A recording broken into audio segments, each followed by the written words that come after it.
Hey everybody, it's Christine Bertram, and I am coming to you live from the Hive on the last day of the month. It is June 30th, and that means that we're halfway through the year, you guys. How did that happen to us? It flew by for me. I don't know if it flew by for you, but whew, it's hard to believe that. So tomorrow marks July 1st, and that means that tomorrow is my mom and dad's 50th wedding anniversary, and it's also my half birthday, so because I was a New Year's baby. So I thought by now that we'd be finding the live video, but it hasn't popped up. So maybe the same thing happened to me that happened to Kelly, where we think we're live and then we're not. So oh, we're going to find that just to make sure, because I don't see any comments. I do see a like, but I don't know if anybody else is on here with me. So let's see if, oh, I am here. Yay, there you guys are. Hi, Feline. Hi, Doris. Hi, Cindy. It took a little bit for your guys' comments to pop in. Hi, Lizzie and Cindy Runtree. Okay, we're in business. Hi, Faye and Judy Immel and Sherry Martin. Oh my goodness, 30 people already. Wow. Hi, Linda Hindi. And Mary Carls and Arliss and Linda Kester. Wow, you guys are rocking and rolling right in. Okay, thanks for sharing, everybody. Doris, I just saw that you shared. I appreciate it. Doris, I just sent you an email literally 30 seconds ago. That's probably why I was a minute tardy. Hi, Holly Gentry and Carla Lake and Linda Hunt.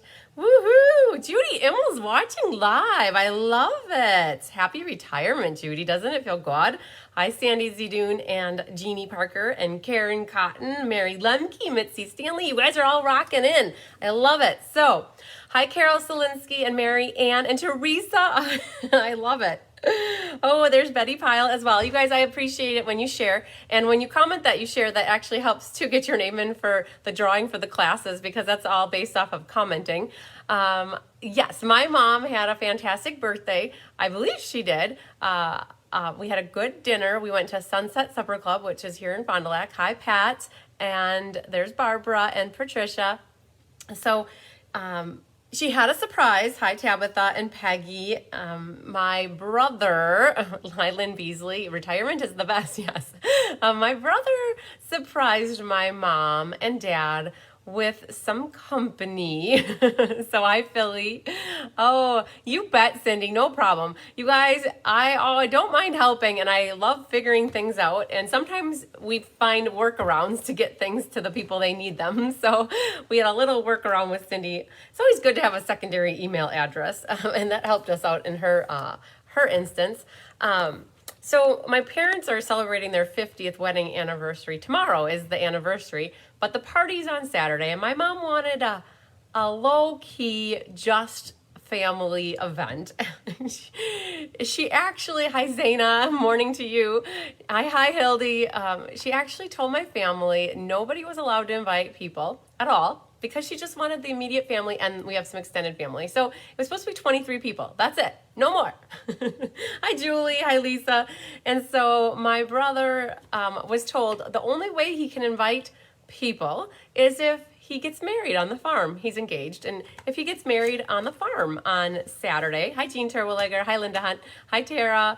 Hi, Julie. And so he invited some family friends from North Carolina. Hi, Kathy King. And so we have Bill and Sherry Wrench that are visiting from North Carolina.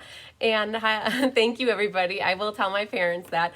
And so we're all questioning now, is Mark getting married this weekend? Because he had only one stipulation, that he could invite people. Hi, Beverly Smith. Beverly, I left you a really long-winded message. Just look at the email instead of the message. You know, Hilden, I have to make the cards yet. I just gotta go. Hi, Laura Wood. I gotta go upstairs and find some gold and white paper, and I'm gonna make them a 50th. I have some numbers dies from way back, like 3 years ago, that I absolutely love. They're like this big. They're like 2 inches or an inch and a half tall. I love using those. I'm making a big 50 on a circle with some white and gold striped paper is what I usually do. But yeah, so we're all speculating. I don't know if Sherry's watching or not. Hi, Ann Bellinger. Oh boy, your weekend could get very interesting. Yes. So my brother Tom calls me while I'm having dinner with my mom and dad and Bill and Sherry and Mark and his fiance and Tyler, and is trying to get the scoop. And I'm like, Tom, I can't talk. And he finally figured out when I was was really having short answers because him and my other brother are speculating. So I don't think any of my family really watches my lives. So this is going to be very entertaining. You guys will have to get the scoop for me on Tuesday during Tip Tuesday to see how interesting my weekend goes. So my other brother, Mike's like, yeah, I think he might get married if he invited people, because Mom was very stern about not inviting people. Hi, Anna Revenue. So yes, so now we're like, well, who else did he invite? Because all of a sudden, little by little, people start showing up for visiting. So, oh yes, family, I wouldn't say drama, but family stuff. We all have it, right? Be sure to make a wedding card as well. Oh yes. Oh sure, you're right. I should bring a wedding card just in case. And I should give it to them even if they don't get engaged. I'm going to give them their wedding card and say, here's your wedding card. You're supposed to get married today, because otherwise you shouldn't have invited people. Oh, family. You gotta love them, right? They're like, you don't have a choice. So, oh man. So yes. So the dinner last night, speaking of which, was really good. And so we had extra guests with us. Yes, Mary Carls. Yes, take a wedding card just in case. That is a very good point. So, oh, you guys, we have the last class of the month, last class of the quarter. Is it not crazy? It's June 30th. It's ink, paper, scissors, the Hues of Happiness. So we will be making those in a bit. Do you think he would on your parents' big day? So, well, here's the thing. My mom said that she told them that their wedding anniversary is July 1st and the party's on July 2nd. So it wouldn't be on their big day, but it would be on the day of the party. Hi, Noreen. And birthdays, but never wedding, right? But never surprises for the wedding. Yeah. So my mom said she wouldn't mind at all if he invited people. I think she really wants them to get married and just do it. But then the whole conversation came up, well, if they're getting married, shouldn't Chris and Tyler get married too? And it's like, whoa. They're engaged. I'm not. So I am not going to step on anybody's toes on that. So, when can payment and when payment in the mail? Yes, perfect, Beverly. You wanted the Let's Just Stamp with the painted poppies, and Diane had an extra one. She's actually got two. So in case anybody else thinks they missed out on the painted poppies, Diane had an extra set that is for purchase for $15 or $20 mailed. Hi, Sandy Wicklander. So my son got married on my parents' 50th anniversary. Yes, that's very good. It helps you remember dates when it's like the same date, multiple things on the same date. So, so Beverly, great. I'll let you know when the money arrives for your kits, and everybody who got the Texture Chic Memories and More card class with me, you guys, I got them off at the post office at 5:25. So I literally was on my way back at 5:25. So that was about not less than an hour ago. So I don't have any left, you guys. I came out exactly. So as provided I didn't forget to sign anybody up. I'm even. I'm good. Hi, Mary Gunn. Your daughter got married on your wedding anniversary, which is also your mother-in-law's birthday. Triple dip. Yes, I love it. Jeannie Parker, Brenda's wedding anniversary is on my mom and dad's wedding anniversary. Oh, very, very cool. Yes, it's always nice to have those special occasions on the same day. So I'm going to flip down really quick. We're going to show you really quick. This is what we're doing tonight in case anybody's, that is such a glare on there. We're going to go move that. So these are what we're making tonight, you guys. This is the Hues of Happiness. So just stay tight. We're going to work on that in a second. I'm going to do the roll call momentarily, but just to show you what's happening next week. I really didn't have any plans of doing a class next week. I usually don't do much on the 4th of July week because people are traveling and doing stuff, but I threw in the Texture Chic Memories and More in person on Wednesday and online next Thursday. You have to tell us ahead of time so we can make wedding cards. Yes. Oh, man. All right. So, you guys, this is my ad hoc add-on class with the Texture Chic. And just so you know, these are the 15 cards that we're going to be making. Next week, there will be I'll tell you guys, for all of you that registered. So, if you've already paid, I've got you down. And you would have gotten an email, hopefully, hi, Jamie Tafoya, from Pirate Ship today. I got them all out. The PDF tutorial will most likely be written on Monday or Tuesday. I don't know, with the 4th of July in there and my parents' anniversary party, and we're going to be there all weekend. I'm going to try to do it on Monday, but if it ends up being Tuesday, it'll be Tuesday morning. So just in case you're curious, let me know if you don't know if you're signed up, but I think most people know they've paid for it and that's what's going out. But the packages all went out in the mail today, except for Karen Forward. If you're watching, yours is ready for porch pickup, and all those that are attending in person will be doing that on Wednesday. So, hi Heather Brenner, hi Karen Carsey. Oh, so Sandy's on a beach in Oregon. I love it. Enjoy that beach time. Thanks, Cindy. So that's a little bit about what's coming up next week. I do plan to do a Tip Tuesday with you guys on Tuesday. I will try not to be tardy, and I'll make sure it's on Tuesday. And in addition to doing the tip, I'm going to share with you guys all of these cards. I had my team swap party last weekend, which is all these, and I had a couple come in from another swap group that I'm in. So you guys stay tuned for Tuesday. I will be doing Tip Tuesday with showcasing all of those swap cards. And I did want to share with you guys. Oh, there's Karen Forward. Karen, Karen, if you're watching, I have your, let's just say Texture Chic. It's not, it's actually like sitting on the table right there. So as soon as I'm done with class, I'll go put it in your bag and hang it underneath the counter in the mudroom. Woohoo. Okay. So you guys, I did want to share with you. Thanks, Sandy. I will definitely enjoy that time. Hi, Julie Birschbach. I got some happy mail. Kathy King, you're watching. Kathy, I got your card here and your check. So you guys got to see this beautiful card. She did a little Z fold. Woohoo, brought back an oldie but a goodie, but it's not even retired actually. The hydrangea dies and stamps are still available. It's this metallic paper. Oh, perfect, Karen, awesome. Hi, Terry Beeler from Jonesboro, Arkansas. I love it. Hi, Laura Sullivan. Do I know how many are in the July swap? So Laura, no, I don't, because I think people for the cut. So what Laura's asking about, you guys, is the customer swap. For the Cards by Christine customer swap, people have until midnight tonight to sign up because it's the last day of the month. And I generally will try to post, I should make a note. Yep, I'll make a note, Laura. So I generally try to post that number in the group tomorrow. And where do I have a pen? Right here. So Laura, you can watch for that tomorrow in the Cards by Christine VIP group. Card VIP totals. If it doesn't get written down, you guys, I have a hard time remembering to do it. So I will post that tomorrow, Laura. So good question, though. So in case anybody else is in the VIP group, just know that that will be posted tomorrow. Hi, Jean Benson and Sue Thomas. We'll catch the replay. Off to a band concert. All right, Julie, have fun with that. I hope it goes well for whoever you're watching.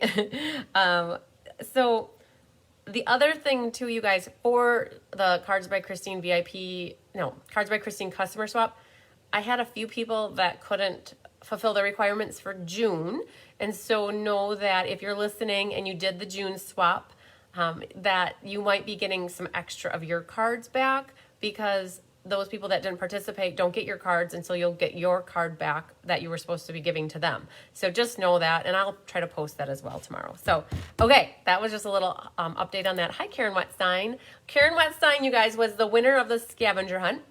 In case you missed it on Wednesday, when I did the delayed to tip, the tardy tip Tuesday, Karen was the winner of the scavenger hunt for the holiday mini catalog. She had the most votes for her critters, and so she won the $10 gift certificate towards Stampin' Up! Product. So, Karen, whenever you have a moment, you could tell me what you want for that. It can be $9, $10, something like that, of product, and that would be good. Hi, Cindy Bassett. So, and it can be from the new holiday catalog too, because I can order from that tomorrow. So speaking of which, you guys, the last chance list, the spring mini catalog retires tonight at midnight Mountain Time. So if there's anything that you need from that spring mini catalog, you should get that order in today yet.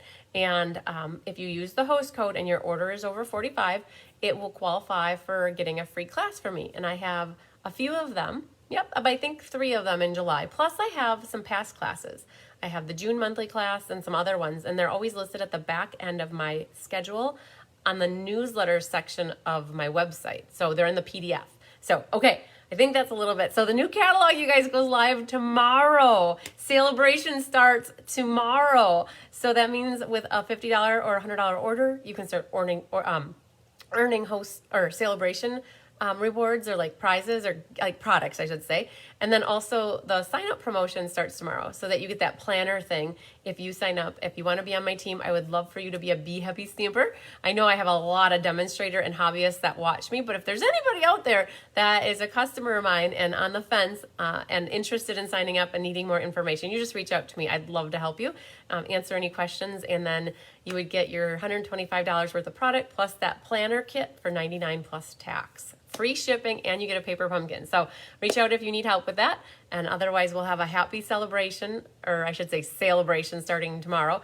The other thing I do is with every $50 during sale-a-bration, I put your name on that sale-a-bration board. And so we'll start doing sale-a-bration drawings soon, I'm sure. All right, I'm gonna flip back down, you guys, and where am I? I gotta go back here, and we're gonna start going through these cards that we have from Happy Mail. Woohoo! Hi, Wendy Ellison. Okay, we were talking about Kathy King's beautiful card. I got sidetracked so easily, you guys.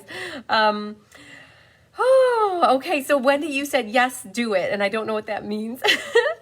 All right, so check out her Z fold card. And I love it. What she did is she put a white piece on the back so she could write her love note to me. So I always love it. Kathy writes me beautiful love notes. And so purple, you guys, is my favorite color. So Kathy knows that. And she made this beautiful purplicious card for me. And it says, "You make me smile." And she used some of this really pretty twine on here. So very cool. Oh, this one's from Kathy King too, you guys. So I love she decorated the envelope with the red and white stripes. So what Kathy wrote on the inside was that she had a hard time with finding 4th of July, like stamping up current products to make a 4th of July card. And so this is what she came up with, and I was so proud. It was awesome. She used the Tea Boutique bundle. So she made a little red and white cup, and then she added a blue stitched scallop rectangle back here. And it says, "This calls for a celebration," with a little star and a little tea bag hanging off the side. And then relax and enjoy your day, and a love note on the inside. So Kathy, you did it. You did a fabulous job doing the 4th of July card for me. It was perfect. This one right here comes from Beverly Smith, and she has here, I love it how she did the envelope to match too. She, great for it. Yeah, it is. Hi, Jody Storman. So I love what Beverly did here. It's kind of hard to see it if I get the right angle though. You can see what she did is she embossed the bottom half of the envelope. Hi, Donna Grushki. And so I love it how it matches. It's so nice of you to be so nice. And then I've got a little paper on the inside and she matched this to match the envelope, or I should say she embossed that to match the envelope. So very cool, Bev. I got that today, so thank you very much. Oh, and she decorated the little flower on here, so very cool. So Bev, I got that for your In Color Club. This one comes from, Tammy Steckling, and let's see what she's got here. A sunflower from Celebrate Sunflowers on the outside, some black polka dots with the detail being black, and then stamping yellow on yellow for the background. And thanks a bunch for all you are, for all you do. Thank you. So I got that, Tammy. Thank you so much. That one's awesome. And then I got one here from Frances Rodriguez. And you guys, she's got personalized note cards here because she's got an R on her note card. So wanted to share that with you. And this one comes from Kathy King. Oh my gosh, Kathy, you are amazing. 3 cards from you I get to share on this wonderful ink, paper, scissors night. So this is the Tea Boutique again. And she cut down the note, so those notes come with note cards and envelopes. She cut it off and mounted it onto the white card base, which was awesome.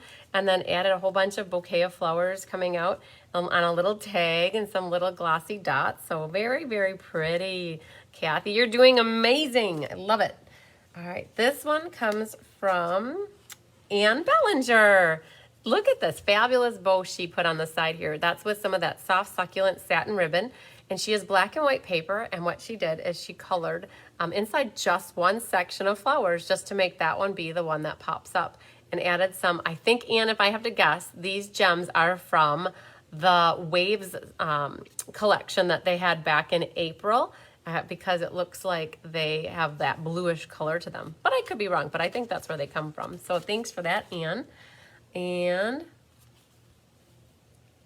I agree with needing a Stampin' Up! 4th of July stamp set. Yes, exactly, Linda. I know, I thought the same thing too.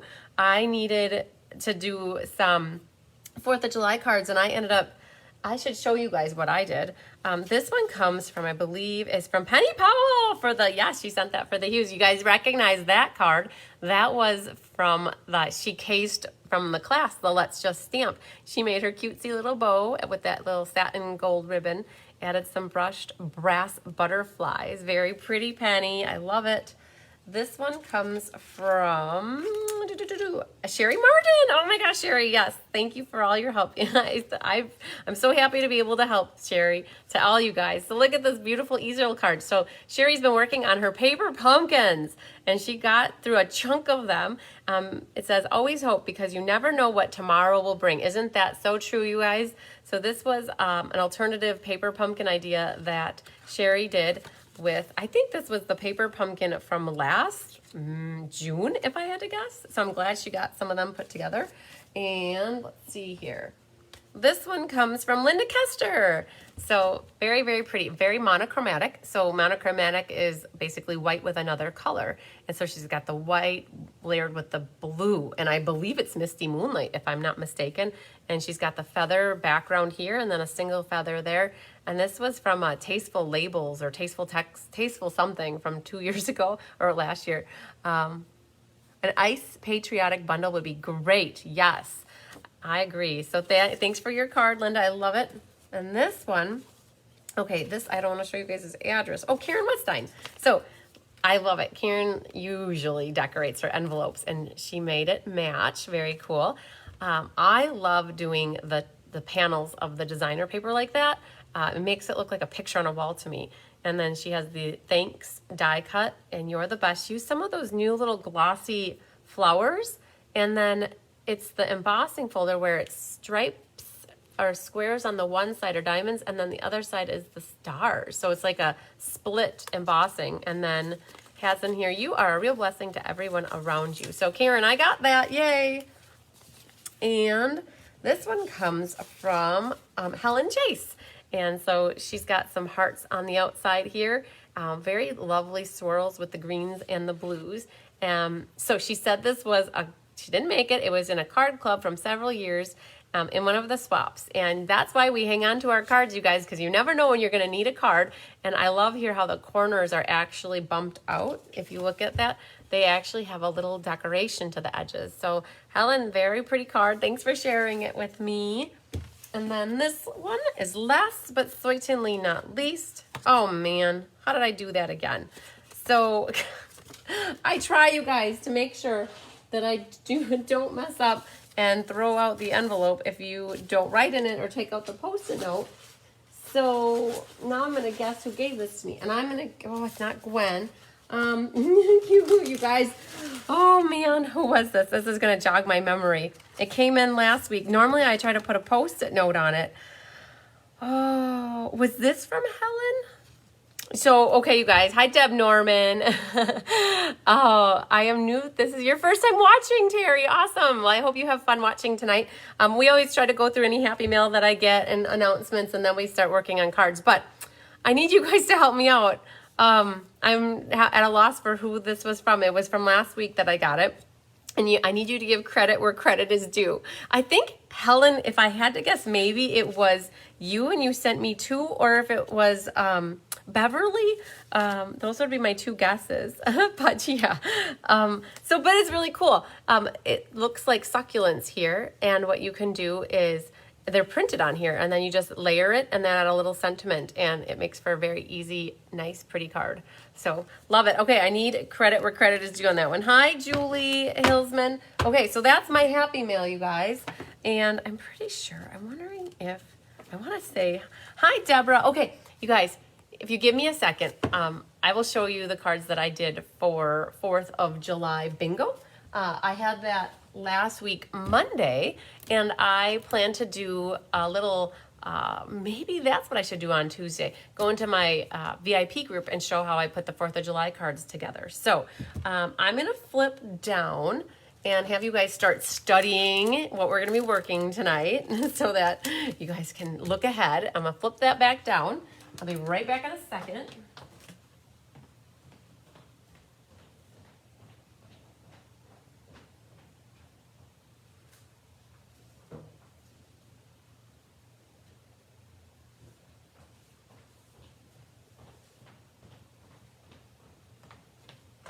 I too had a very hard time with what I was going to do for 4th of July bingo because there isn't anything that even says Happy 4th of July. So these are the ones I came up with. So I used some of the Tea Boutique. Hi, Penny Powell. I used some of the Tea Boutique note cards and envelopes, and I used the Bottled Happiness. And we stamped the bottle and put some red flowers on the top. So I went with red, white, and blue colors and adding some flowers. And it says Sending Cheer, a little starry night, in color ribbon. And then the other card for bingo was this one, using potted geraniums. So I always think of potted geraniums with 4th of July too. And so I made the flowers red. Hi, Elaine Rebeck. And then we did Starry Night. And on the bottom, Let's Celebrate comes from Celebrate Sunflowers, I think. All right, Penny, no problem. Have fun with the kids. And so that's popped up at the bottom. And so these are my 4th of July bingo cards that we did. So I plan to make these in the VIP group next week sometime. I know it might not be right. It might not be before the 4th of July, but we'll still get to it. So, okay. So, Kathy King loves it. So Kathy, I was going to send you pictures of those cards because I know you, because you wrote in there that you were having a hard time coming up with 4th of July cards, but I think I forgot to do that. So there, you got to see them now. So, all right, you guys, we're going to do roll call. Are you ready for it? Drum roll. Brrr. You guys, this is the biggest ink, paper, scissors class to date. We keep growing and growing and growing. I have 60 people signed up, and I am sold out of this class. Mom always says when it's full, it's full.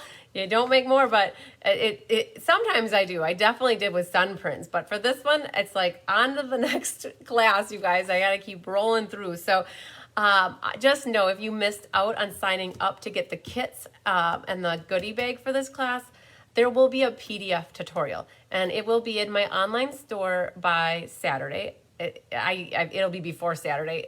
I always say by Saturday, but with what's going on for the weekend, I'm going to try to get it done tonight or tomorrow. So give it till tomorrow night, and I'll have the PDF, and that will be available for purchase in case anybody wants to buy the PDF. Yes, Cindy, isn't that crazy? 60 people. So fingers crossed that I didn't miss anybody in the registration process.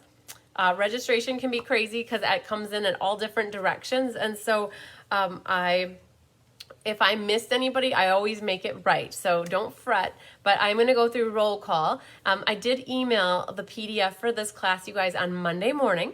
I get a lot of people asking for it that say they didn't get it, but I always ask you to check your spam or your junk folder for it before reaching out to me, because half the time it's usually in the spam or junk folder. So yeah, catch up with the class. Oh, Deb, you're at a baseball game. Yes, you probably have a few more weeks left of baseball games. So I'm going to do a roll call, and I love it when you guys shout out. Hi, Tammy Steckling. I love it when you shout out that you're here because I feel like a lot of my students, I call you guys my students, are watching with me. And for those that are new, that are watching tonight, just know that if this is your first class with me, people generally say that they like to watch it along with me, and then they go back and make their cards later with the replay again or the PDF tutorial. So yes, you guys, Lynn got it. Awesome. Yay, Jeannie, thanks for liking and sharing. All right, so first on my list, I have here, and we'll do a door prize drawing later for somebody who signed up, and we'll do that at the end of the class. So Deanna Stell,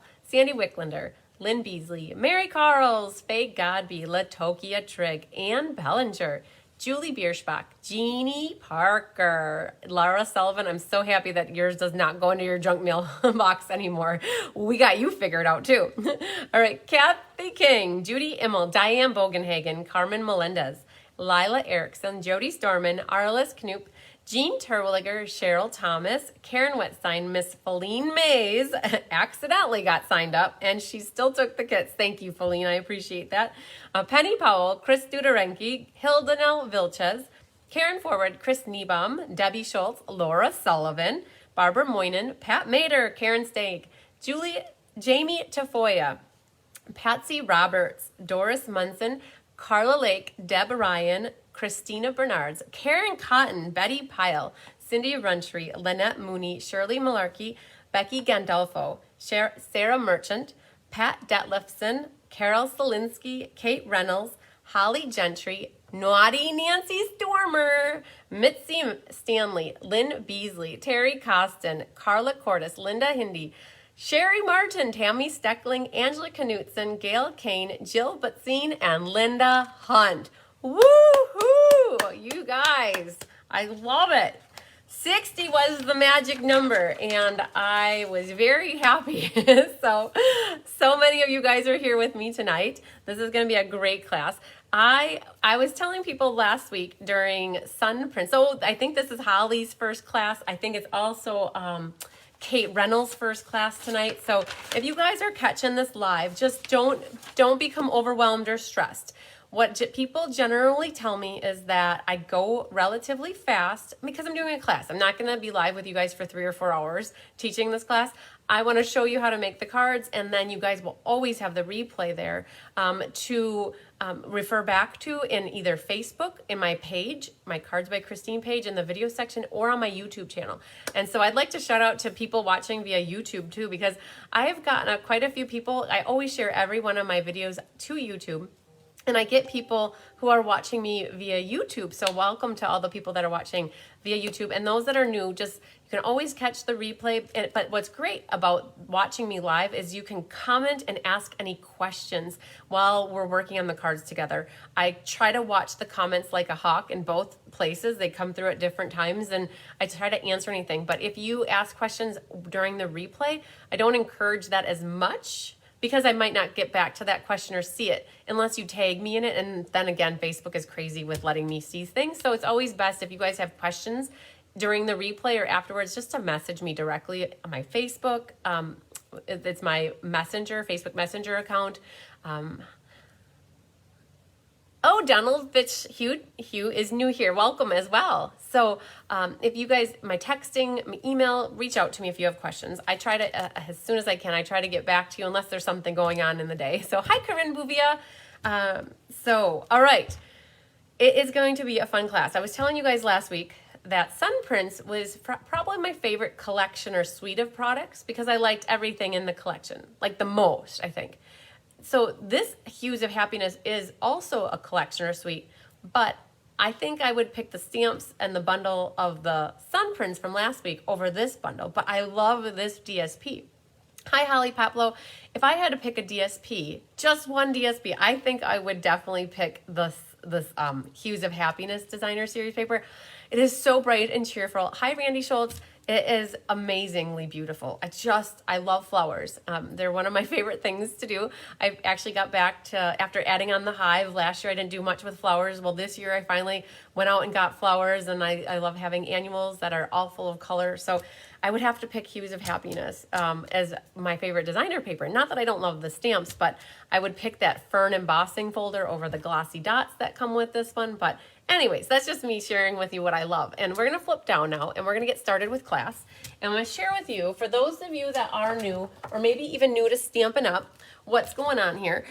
This is the annual catalog, and this class was designed with product out of the annual catalog. Thanks for sharing, Randy. I appreciate it. It's called Hues of Happiness, and you go to page 108. And this is the suite or collection that I'm talking about. This is the designer paper. There's 6 double-sided pages, so they pair them up, and you get 2 of each sheet. This is the stamp set, and there are dies that go with it. The stamp set looks like this, as a little bit closer up. I do like this stamp set a lot, but there's something about the Sun Prince that I like more. But I love the fonts on here and all the different sentiments, and that it comes with focal images. And the dies are so cool. I mean, it's a horse apiece. It's almost, Sun Prince just got me a little bit more. I don't know. But I love this detail here. There's these edge dies. And then there's the images that you can cut out with these dies. Thanks for sharing, Linda and Tammy and Randy. I appreciate it. So the bundle's good. And then what happens is it comes with, in the Sweet collection, they're called glossy dots. Purple and pink, yellow, blue. And so that is all part of this suite of products. You can get it as a suite, or you can buy the paper, the bundle separately. You can buy the glossy dots separately as well. So these, page 108 and 109 in the main annual catalog that just launched in May, goes through next year. So you guys, there's plenty of time on this if you want or are interested in this product. I believe, if I'm not mistaken, I don't know if the dies are on back order, but sometimes stuff goes on back order, but then it'll come back. Thanks for sharing, Deb and Jamie. Julie loves the set. Donald Fitzhugh knows Jeannie Parker. I love it. Hi, Betty Ray. Okay, so let's talk about what you guys, so the 60 people that got this class from me, what did they get? Hi, Melody Miller. When I do an ink, paper, scissors class, it's always a fee-based class, you guys. It's $30 for porch pickup, or if $36 mailed. And Naughty Nancy always lets me, well, if she takes the class, she lets me cut up her designer paper. So what you guys will have in your kit is you'll have the 4 card kits, and then you'll have the pack of paper, the glossy dots, and a roll of the polished pink ribbon. And whatever you have extra, you can use to make more cards. So like what Julie Bierschbach does, she told me that she will cut up the mats and the bases for like 2 or 3 more sets of these cards. And then she's got everything ready to make like 16 or 20 cards, which is super awesome. So when it comes to, it's in now as I checked. Oh, Faye just said that it's back in now. Something, I think it was the dies might have been on back order, or something was on back order with this suite of products, but it's back in, Faye just said. So this paper was a little bit crazy cutting for you guys. I had to change every sheet of paper to make it cut correctly. So, and I want to explain that to you because I should have brought a full pack of paper. I wonder if I have it. Give me a second. I might, no, I don't. Let me check. Hang on.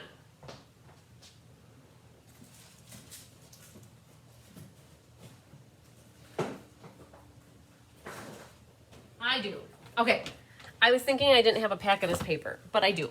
And why I want to share this with you guys is, hi, Shauna Burns. I want to share with you what you got in your kit, which is a quarter pack. In this pack, this goodie bag, you always get a quarter pack. But I got to show you this, actually, the paper.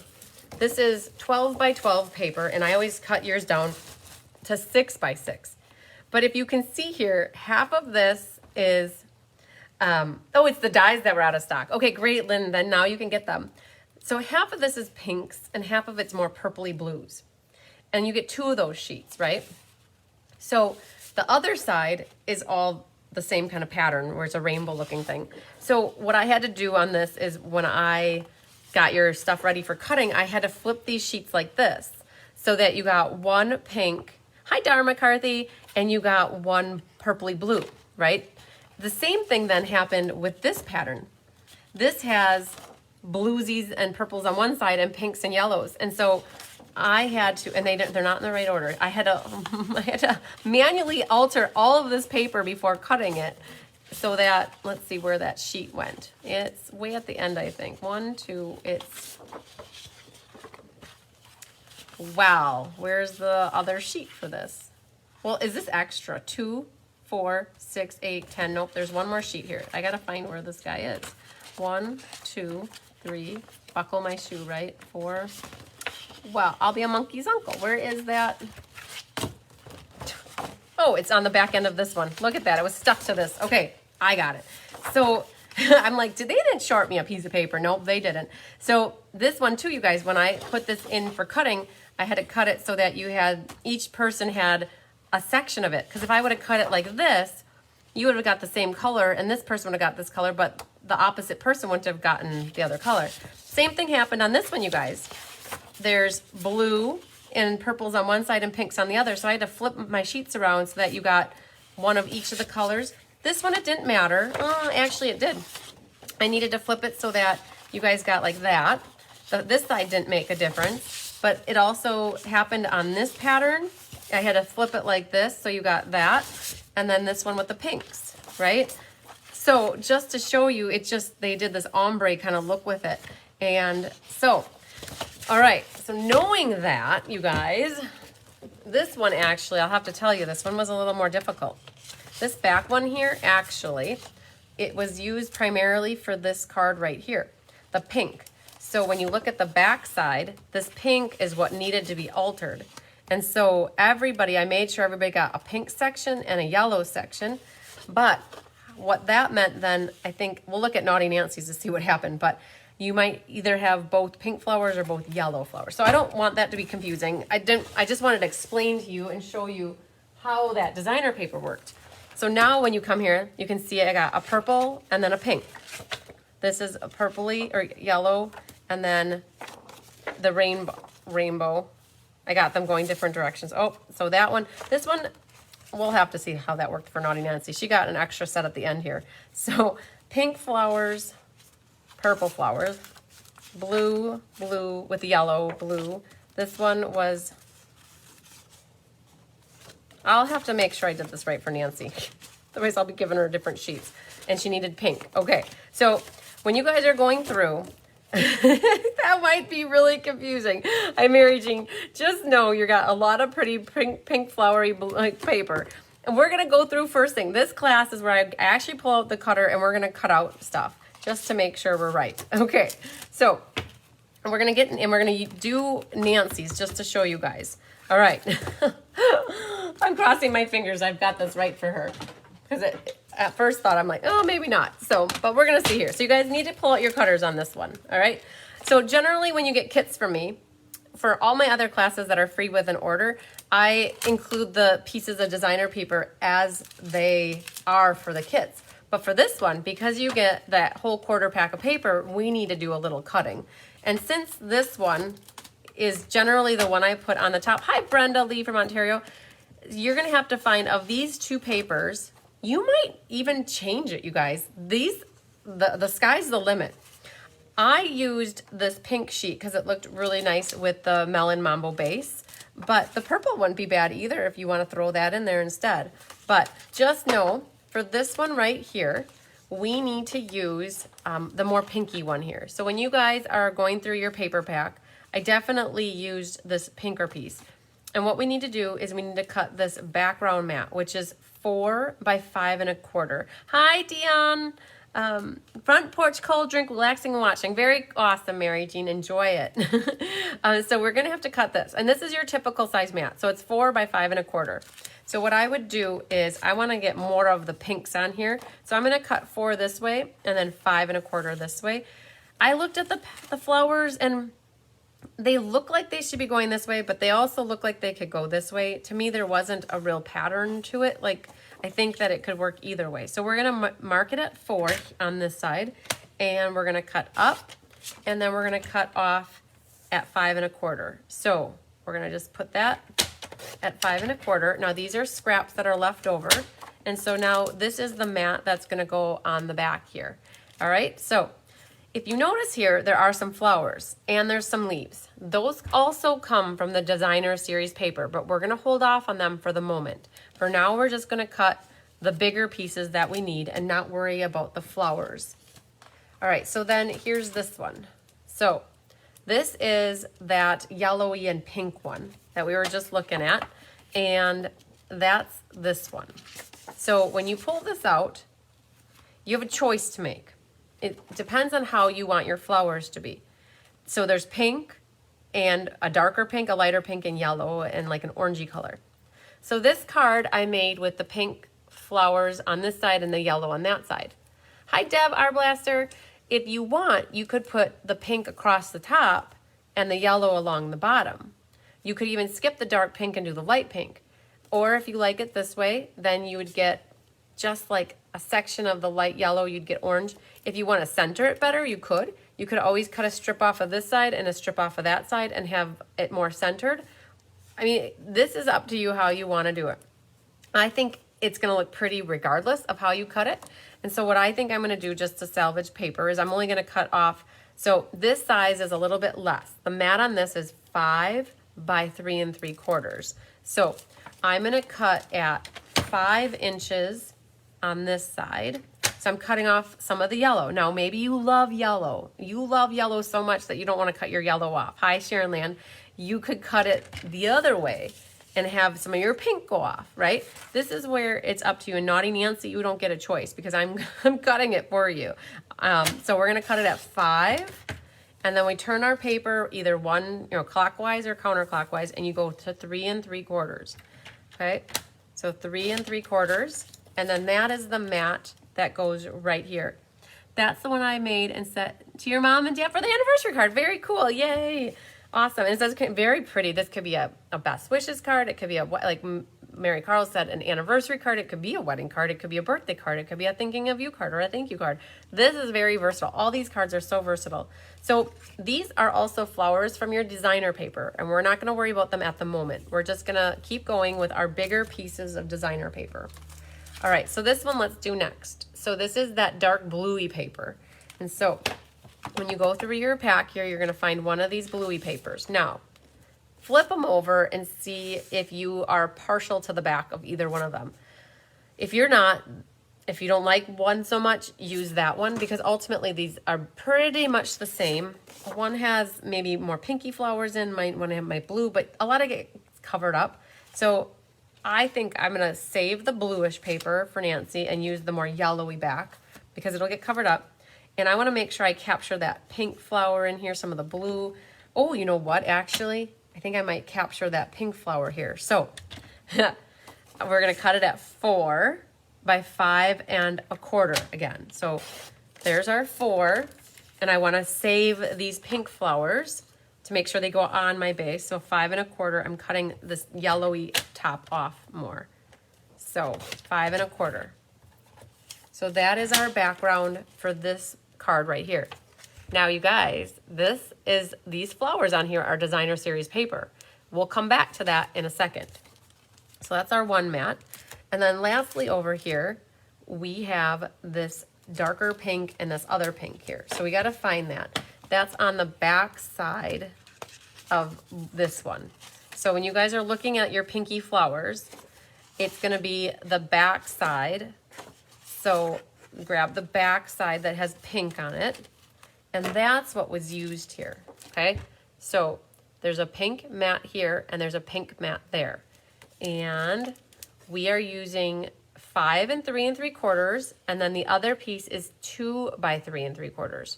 So we're going to cut it at 3 3/4 by 5. Let's look at this. So another one where do you want your pink to be, right? So I did this one like that. Hi, Jennifer Jones. So, I mean, you're going to have to figure out where do you want to cut it. So just know that this is at 5. And then we have another section. We need to get 2 sections out of this one. All right, so I'm going to cut, the first mat here is at 5 inches. So I am going to cut off the yellowish area, right, like this. Oh, haha, I think I scored it and not cut it. So let's get you out of the way. So 5, and then that is here. And now we need it at 3 3/4. So 3 3/4. Now, if you don't like the dark pink and you want more of the light pink, cut off the section you want. But this is that first mat right here. And then there's another mat that we said was 2 by 3 3/4. So now you have this section left and you can cut it at, it's 2 by 3 3/4. So I'm going to cut it at 3 3/4 here and then by 2. And so I want to save that darker pink area, and that's the little piece. Hi, Kathy Groves. That's the little piece that goes right there. So now in your kit for this one, you guys are going to have a piece of white paper that is about 2 3/4 by 5 1/2. That's where we're going to use all the stamps from the actual stamp set. But when we get done pulling out our flowers from here, we might have extra flowers that if you don't own the stamp set, I think you might be able to pull flowers from here without having to even have stamps for this kit, you guys. Like this was designed in a manner that you didn't probably even need to have the stamps. So let's look at these really quick to see what we need for flowers now, because we're gonna figure out where we get our flowers from. So you have pieces of paper that are left here.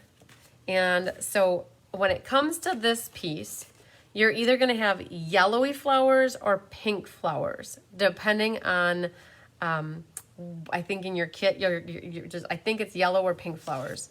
So this one and this one, let's see the backs of these. Nope. What does this one have? That and that. You're gonna need to go back to this sheet right here. So you can see there's some flowers in here, and there's also some flowers in this one right here. And what you're gonna need to do now is go into your sheets that are left. Now, let's say you don't wanna cut into your sheets and pick out a flower. You guys, all of the stamps, if you have the stamp set, you are more than welcome. I didn't put white paper in for it, but you could use your own white paper. You can stamp your own. Like let's say you don't wanna use the designer paper over here. You want to stamp and then die cut and save this paper, you can. But for those that don't have the stamp set, hi Denise, hi Charlene, for those that don't have the stamp set, you're gonna wanna come into your paper and you're going to take your scissors and you're going to cut out, like this leaf right here is this leaf. Let's say this pretty pink flower, you'd rather have that than a yellow flower, pull out that one. Maybe you like that pink flower, pull it out, put it there. This guy right here could even be used for up here. There's also this sheet. So this flower right here is that one. And like this one right here, you think, oh, it's cut off on the edge of the paper. Well, you can still use it because that little edge can get tucked underneath the yellow and no one will ever know that that little section was missing off of yours. Hi, Sue Sorrell. So just because a flower is missing its edge like that, that one could even get tucked underneath there as well. So the same with this one. You see there's 1, 2, 3, 4 flowers. So it could be, oh, this one would even be pretty, you guys. You could use that whole section on here. So when it comes to these flowers that are on these, you'll need to pull out your paper and figure out what you want to do for flowers. Like here, these dark blue ones, you could pull those in as well. So in your kits, or like in your what's left of your paper, now is the time you're gonna have to figure out, well, where do you wanna get your flowers from? Like this, all these little pink ones, they come. You're gonna have plenty to choose from in your kit, and it's, I'm not gonna go cutting into Naughty Nancy's because I'll let her pick out the flowers she wants. She would probably rather I pick them out and fussy cut all hers, but you know what? I'm gonna let her have some fun. So, all in all, you guys then, this one is here. We cut this one here, and then this one is for these. So I just wanted to go through that with you so that you're kind of prepped and ready to go. And now what we're gonna start doing is pulling out our card kits and having some fun putting our kits together. So also in your kit, so I'm pretty sure, just to recap too, there is this bluish sheet here that you should have some of those blue flowers. I think I might have not switched Naughty Nancy's appropriately. So I think everybody else, though, I got you some blue flowers in your kits. So also is the roll of ribbon, which I have an open roll here. So I'm going to be using from my open roll. It's polished pink open weave. And then these are the glossy dots that you're going to have in your kit. So pretty. They go with the kit very nicely. So I think we're going to, which one do we want to pull out first? Okay, so I think I'm done with the trimmers for now. You guys, because by the magic of TV, I've already got my fussy cutting all done for me. So very cool. Let's see, we're going to do this one first right here. You guys, these are going to, Mary, it sounds like you have yours put together. I am curious. I bet they went together lickety split, very easy, I bet. I think primarily the only ink color that got used in all of these was a Memento ink pad and then some colors, some color or markers in Melon Mambo, Daffodil Delight, and then Granny Apple Green. So there's not a lot of ink color going on. So we're gonna start with this one first. Let's see, we'll put this here. And in your card kit then, you guys would have had the Melon Mambo base. And on this one, you will have a white mat for your inside, which is 4 by 5 1/4, which we're going to stamp it to look like this.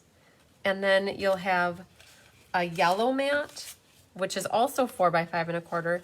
And now you'll have this mat that, oh, I cut mine too short. Ha, ha. Naughty Nancy, I'm going to take yours. That's what I'm going to do. And I will swap it out.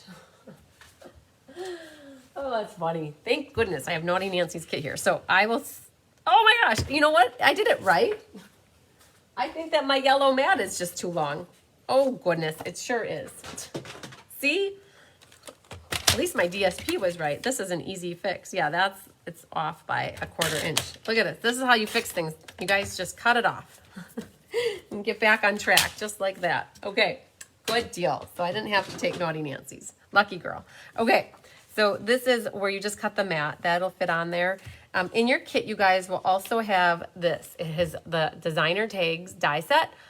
One of my favorite die sets. I love this label. I love putting the ribbon through it. You guys, Kelly did a Technique Thursday on it not too long ago. Hi, Peg Franks. I thought the dies were also supposed to cut out the... Yes! No, they can. Yes, I'll show that to you guys really quick. Let's have a second break to talk about this. So let's pull the paper back in. So you're correct, Peg. You don't have to fussy cut everything, but not all the flowers match either. Hi, Kay Weir. So let's go back to this. Stampin' Up! Designed these dies to match the flowers. So yes, this one right here, you just got to go around and around in a circle and do a little do-si-do. And then all of a sudden, it will line up there. Boom. Okay, so you can use this die to cut out like this big flower. It must work perfectly. Now, this one right here also has a die, right? So very cool. You don't have to fussy cut. So if I said fussy cut, you could either fussy cut or die cut. The leaf also has one here. So you could also use that leaf to die cut. There's this leaf right here that also matches the paper. So they started using these, making their dies coordinate with the designer paper. This one right here also works like that. Boom, very cool. There's also, there must be, this flower matches the stamp set here, or the stamp over there. This one matches that, and then there's this one that's left. And I bet there's also a flower that will work for this one, and I'm guessing it's this guy right here. So now, that will work that way. Now, when it comes to these other flowers though, you guys, yeah, it's very pretty, I agree. When it comes to these flowers right here, you guys, where the leaf is actually attached to them, no, the dies don't work on those. Those you do have to fussy cut out. But very good question, Peg. I'm glad that we got to share that real quick just to show you that you don't have to fussy cut everything if you have the dies. So, all right, so this was the designer tag. You guys, it's embossed with the Painted Textures embossing folder. What are those long dies? Oh, very, very cool, Laura. Okay, so I used both of these two long dies in 2 card kits. These two right here. So the one here made the more rectangle slashes like this. And then the polka dotty one, it's not polka dots, but this one looks like notebook paper, okay? So that's on there. So you got the kit, so you'll be able to see them. Now, the thing is, you guys, when you use these dies, you have to be very careful because this side where it's got a line down it, that cuts off where this side doesn't cut. Where here, that side cuts, and then that side doesn't cut, right? So I accidentally did it backwards my very first time. I cut it off. Oh, poor paper, had to get a new piece. So yes, those are what those long dies are for. This die right here, you guys, is the die that is on this card right here. And then I added a yellow mat to the back of it, and then you can see the yellow through it. So that's where this die came in. So cool. I love that just to have these little lines, I love that notebook edging on there. Yes, very cool. Good question, very good question. So, you guys, this die right here is a label that comes from the Nature's Dies. And so it's a nice long skinny sentiment that you can put on there, which is perfect because this congratulations is a long, skinny sentiment. It'll fit perfectly right there. And then by the magic of TV, you guys, I already cut some of my flowers out and I grabbed them, some pink ones, and I'm gonna be putting them on my card. So that's already fussy cut. And then we'll be adding, I'll show you how to do the ribbon, and also we'll add some glossy dots. The sentiment I used was wishing you all the happiness, blah, blah, blah. You can imagine that one. And then we put the flower down here with a leaf. And I'm gonna show you how I would stamp those so that you don't have to like get out the washi tape for masking. Now, these are photopolymer stamps, so I do recommend that you bring out some kind of cushion for the pushing, right? This is a piercing mat that Stampin' Up! Sells. You can get it in my online store. It provides the cushion when you push the stamp down. Because there's photopolymer, there's no foam stamp with, or no foam with it. So this actually helps to put a nice image. Yes, so Jamie, you are absolutely correct. If you do not want to use all the pretty designer series paper and you want to save it, you are welcome to stamp some of these flowers. Stamp them. I didn't provide paper for them. I only provided white paper for one card because that's how I had it designed. But I imagine you have extra white paper at home. You could stamp some of these flowers and some of these leaves and build your own little floral arrangement with the stamps and the dies. Absolutely. So what we need here, the white piece for your inside and then your sentiment. And we're going to use Memento ink, and let's get our stamping on, guys. Okay, so, oh, I even used a different flower right off the bat, I think. So that's okay. So we're going to stamp the rose here on the bottom. Don't forget to do your envelopes as well. And the other thing, you can use some of this designer paper for the flap of your envelope. Okay, so there's that. Now, when it comes to the leaf, I like to nestle my leaves in there, but if you stamp the whole thing, you'll get that little pointy edge into your flowers. You don't always want to do that. So what I do is I don't ink up all of this. I will only ink up to a certain spot. So you can kind of see I didn't ink up this bottom area right over here. So when I stamp this, I can fit, I'm gonna go just a little bit further. Hang on, got a shadow going on. And I want to get, I'm gonna sneak this right in here. So when I stamped my leaves, I didn't get the little pointy thing from the leaves that went into my rose. Now I made it look like they tucked below. You could put washi tape on there as well, but because it's photopolymer, I can see exactly where I'm putting ink on it, and now I can do the same thing on this edge. So when I stamp this, you can see what happened is it did not put the little pointy stem into the flowers. It just made it look like they're behind it. So that is called not stamping everything that is on the stamp on your paper.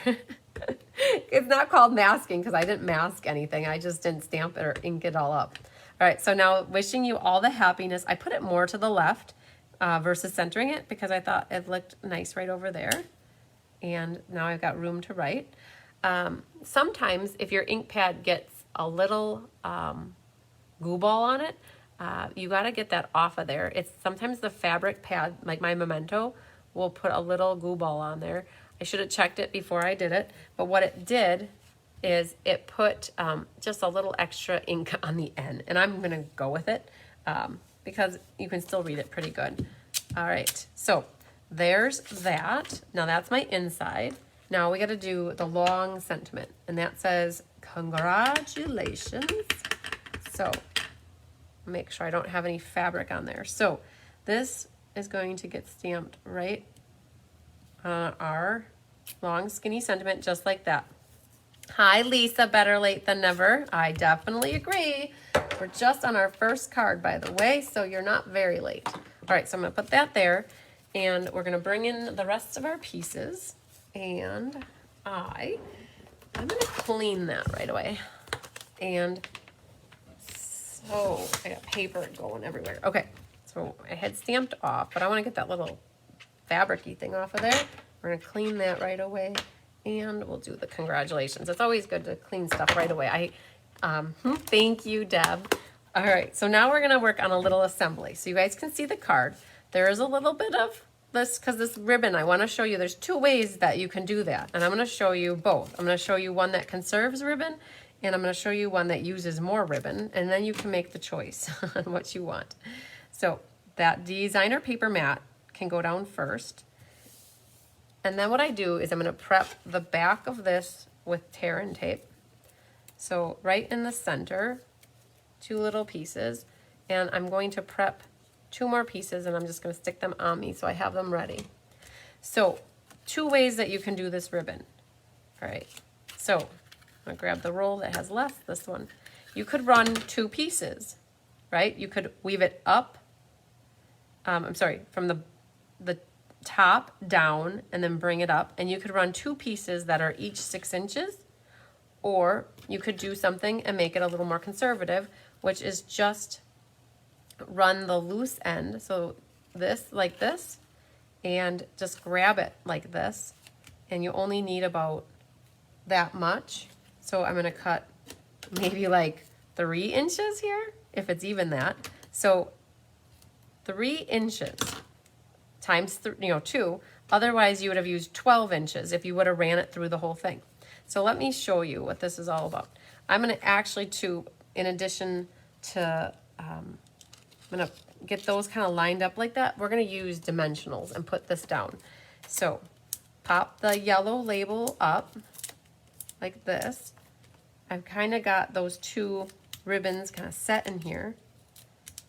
And pick all those off. Now let's get that out of the way, because what we want to do is we want to center this now without losing our little ends here. If they come out, you guys, you can push them back in. But so now put the label on. It's a tag label, whatever it is. It's the pretty decorated thing. So now that's down. Now flip this over. Take off the tear and tape off of the back.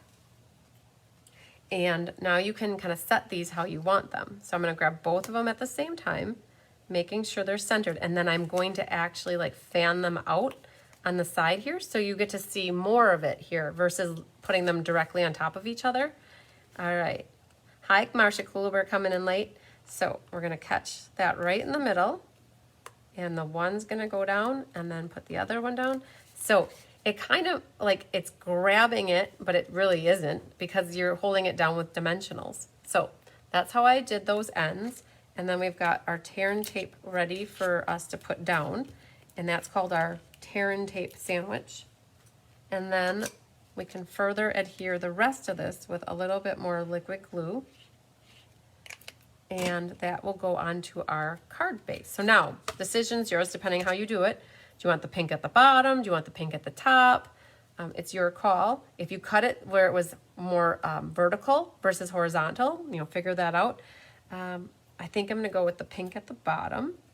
And then that will go right onto our Melon Mambo card base, like that. All right, so far so good, right? That wasn't so bad. Now what I'm gonna do is I actually put the little sentiment strip down flat. And I'm not gonna do a lot of glue near the top. I'm gonna put a line, but keep it below the halfway, because I might wanna tuck some of my flower underneath some of it. So I have this lined up so that I can just barely see the edge of the label right here. That yellow tag thing, I can see part of it there and there. Try to get it so it's straight. And now it's time for your flowers. So depending on what you picked, you might have different arrangement, but I did like having the greens off to the sides and coming out the top. And like on this one, I think, it might look cool to kind of tuck that little bit of the petal. If you tuck it underneath, then you could have that one go over the top. Now, I do like popping up where I can, so I'm gonna put a dimensional at the top, and then I'm gonna put also, let's see if I have some baby ones. Yeah, I might as well use this up. I got some leftovers here.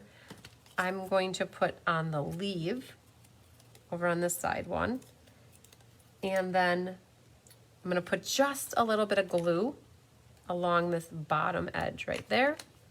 And now I'm gonna finagle that one behind, that one above, and maybe set it like that. And I know that this one's gonna go right about here. And that might all go underneath.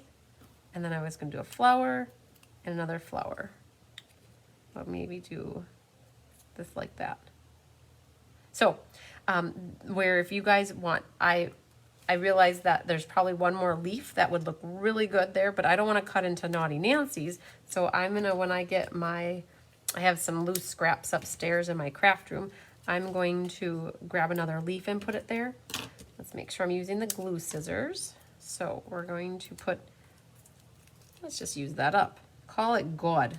All right, so same thing here, you guys. I'm going to be doing dimensionals on the top area, and then I'm going to use a little liquid glue along the bottom area.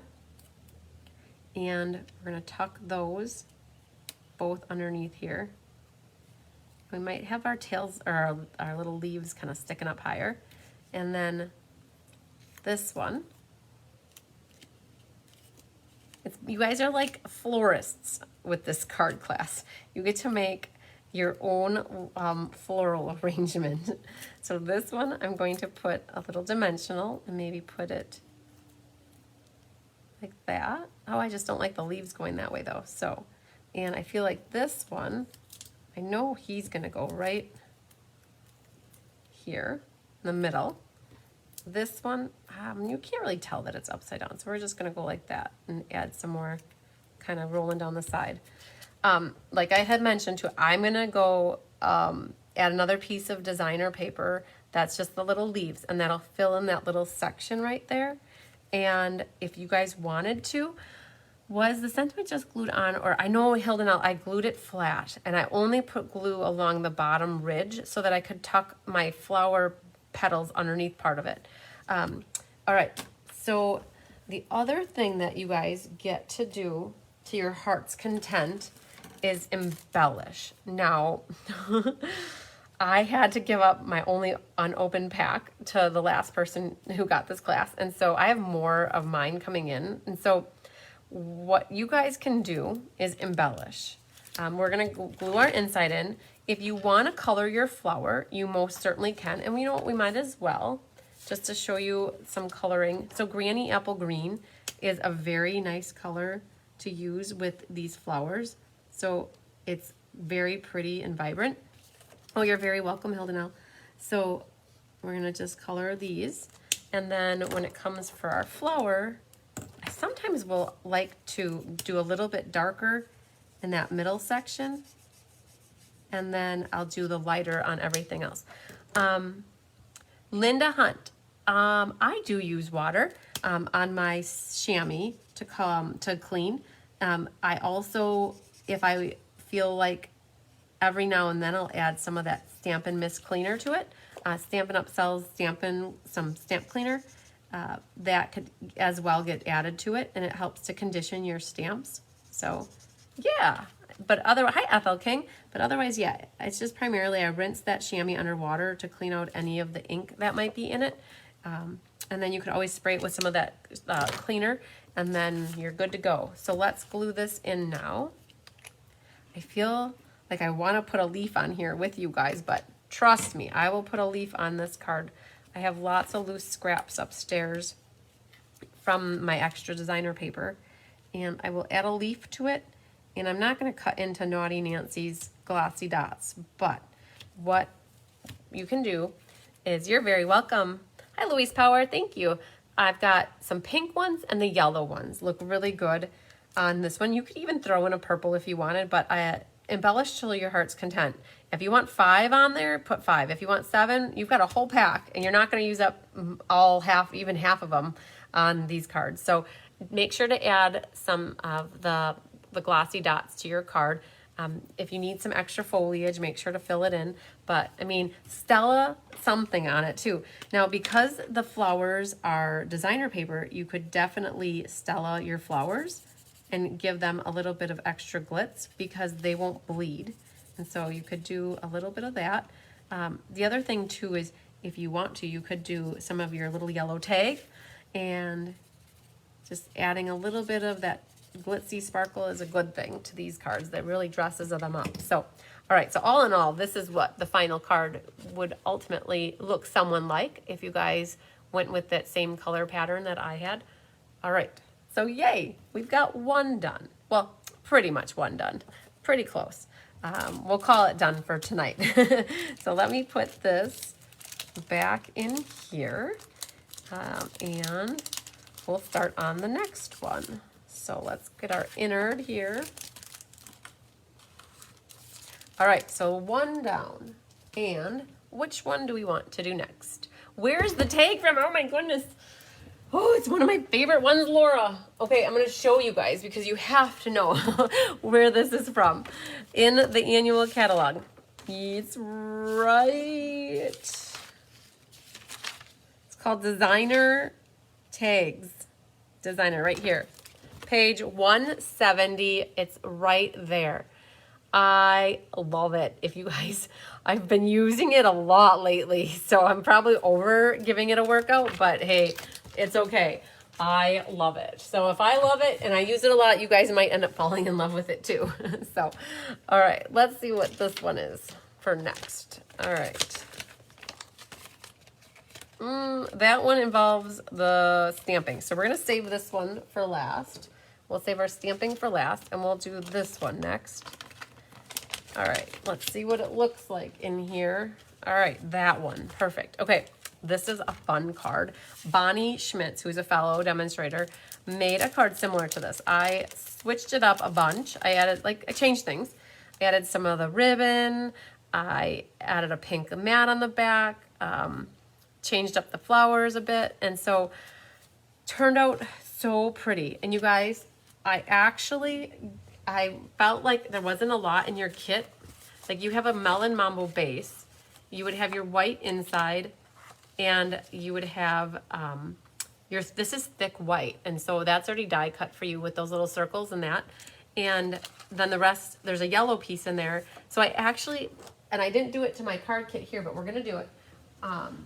I used a mat on the inside for you guys. So almost every one of your card kits got a yellow mat, either for the outside or the inside, and then it just felt a little bit bulkier then. So I didn't do it for here, but we're gonna show you what I'm talking about. So you guys in your kits, you got a 5 1/4 by 4 for your inside, but then and then the white, so my white's gonna be too big. So your white then is a 5, and so this is called a double matting for your inside. So you're gonna have a white, and then it's 5 1/16 by 3 13/16, guys, okay?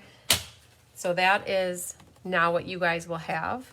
And then the other thing that I am missing from my kit, apparently, is the daffodil, which is 4 by 2 3/4. So I gotta cut that real quick. 4, you guys get to see me cutting paper tonight. Look at that. Usually I've got it all cut for myself already. So, all right, so let's go back here. You guys, in your kit, before you cut your designer paper, you would have a yellow and a white mat, a double matting for your inside. And then you would have the thick white that's already cut out like this with a yellow piece that goes behind. And then once you cut out your designer paper at 4 by 5 1/4, that is what goes back here. And then you'll have to figure out what kind of foliage and flowers you want. And like Jamie asked, can it come from the stamps? Yep, you could stamp and then color and then die cut, or you could grab from your designer series paper, whatever you want. So Magic of TV, mine's done already. So what do we need to do? We need to stamp our inside, and then we need to stamp a sentiment, ultimately. And the sentiment that fit really nicely on here is the one that says, friend, and a flower, friend. So we're gonna do that one because that fits there. And if you don't want it to go to a friend, you could stamp whatever you want. And then on our inside, we've got another flower with a leaf that's kind of masked off, but not really masked. So let's do our stamping first, and then we'll work on the assembly part of it. So we're gonna use the other flower, not that one. Let's see, this one right here. So we're gonna use this one this time. And let's move that and get our memento pad again. Hi, Becky Gandolfo. I hope you're doing good tonight, my friend. All right, so then this one goes down the bottom. So you guys, we just did a horizontal card, and now we have a vertical. So just keep that in mind, that you keep your inside facing the right way. And then what we're going to do is put this underneath. And same thing here, you guys. We're only going to ink up part of our leaf thing, stamp.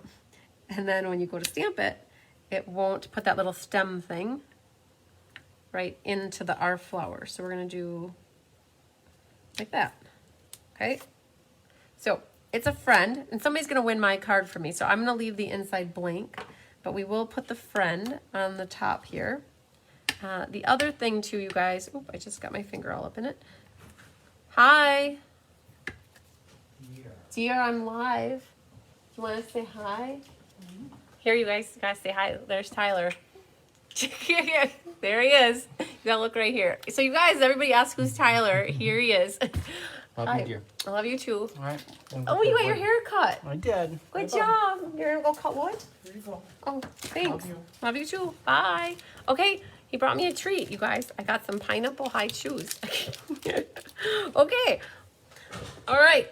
So back to business, you guys. I wasn't expecting that. So, you guys, that's a very rare occasion there. So, oh man. Becky, what did you miss? You just got home. Well, you didn't. Becky, you just got to see Tyler. Oh, Jeannie Parker, I'll tell Tyler you say hi. So he's off to cut some wood, I guess. So now he made me blush. You can see I'm all red and smiley. Oh man. Okay, back to business, you guys. Yay. Okay. So we're going to do the friend. If you guys see what I just did, I got ink all over my block. Like there's a line of it there and a line there. So just be careful not to rock your stamp or wipe it off before you go to stamp. So I'm going to put that up here, and I'm going to be very careful not to, thank you, what a handsome sweetie. Yes, he is sweet. He's my guy. So there, we got our friend on here, and I'm going to try to wipe up some of that ink off of there right away. Second strength. Whew, you guys, he made me blush. He gave me some high chews. I introduced him to high chews when we were in Utah. He had never had them before, and I got him on them. I don't eat a lot of candy, but if I'm going to eat a sugary candy, like a chewy candy, the high chews are really good. All right, so the other thing too for you guys that have these kits from me, you guys, I'm so distracted. You're gonna need to pop out any of your little bits and parts that are in here. So when I have my helpers, like Anna, do die cutting, she is told to not spend her time popping out all these little pieces, that everybody can do it themselves. So you're gonna have to take your pokey tool and poke out the ones that aren't attached. Now, this die is a little bit special in the sense that it looks like they should pop out, but they're actually attached. So what you need to do in that case is, if you're not certain, get out the ones that you know will pop out, but there are some, and if you're looking from either the front or the back, from this way, if you poke it, they will stay attached, and they're meant to like pop up, but not like come apart. So I don't know if that makes sense. You'll know when you are working at it. I'm just bending some of these up.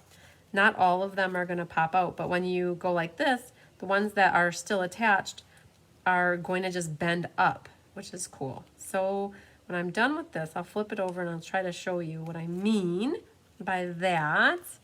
All right, so we're just poking these all up. So they started doing some dies like this where they kind of have this raised effect. All right, so there is an also look for your circles here on the end.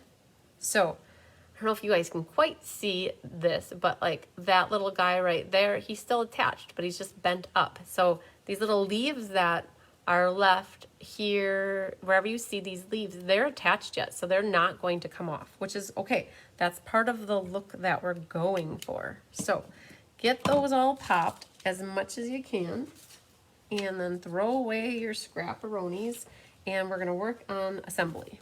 So we can get a little glue happy. So let's glue these two pieces, plus we're gonna glue the yellow. So the yellow needs to get glued right behind here. But you wanna make sure you don't put glue in the open areas. So what I'm gonna do to make sure I don't do that is put glue on the back of the white. So we're gonna put glue on our inside, our flowery mat, and then on this one, I'm just gonna put a little bit of glue in these certain areas.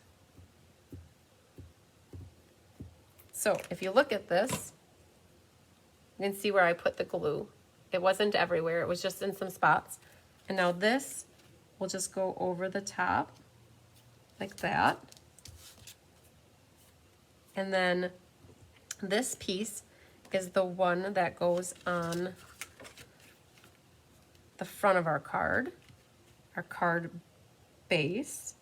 And then the white should fit right on top of our Daffodil Delight mat, like that. And then now this gets further glued onto our inside. Oh, when I do that, I get glue on my finger. So then this will go in here, like that. See that double matting? It makes it pop. So you could color your flower or your rose yellow and have green leaves, or you could color it pink and green leaves. And now this guy, we got to do the lamb technique. It's called the lamb technique because my cousin Kelly's last name is Lamb, and she's the one that got me going on doing that. So we need to grab some tear tape and put that. He cut his hair for the family wedding this weekend. Ha ha ha. You're so right, Mary. You're right. I love it. He did. So the last time he went and got his hair cut, he had to go to somebody different, and she didn't do a good job. I'm just gonna say that. She didn't do a good job. That's how it is. So he's been waiting for his hair to grow. So she kind of chopped out a chunk, and then she tried to fix it, and then it didn't go so good. So I start my end right here, and then we're just gonna weave this back and forth. So he waited 3 weeks for his hair to grow out long enough so that he could get it trimmed by a good person, like somebody he normally has do it. So it was just funny. So he was really proud that his hair turned out really good, I think. So he had to share it with me and all of you guys. All right, so then you guys, can you see that I'm doing this from the top down? I am not even looking at the back. But if I flip it over, I am using my fingers to feel the back. I'm catching it, and then once I catch it, I bring it back right away. And so when you get to the very end, you want to try to make sure the last one ends on a good note, like an even one, and you trim that off. And then what you need to do is piggyback with some more tear tape. So let's find that, and that's going to go right here.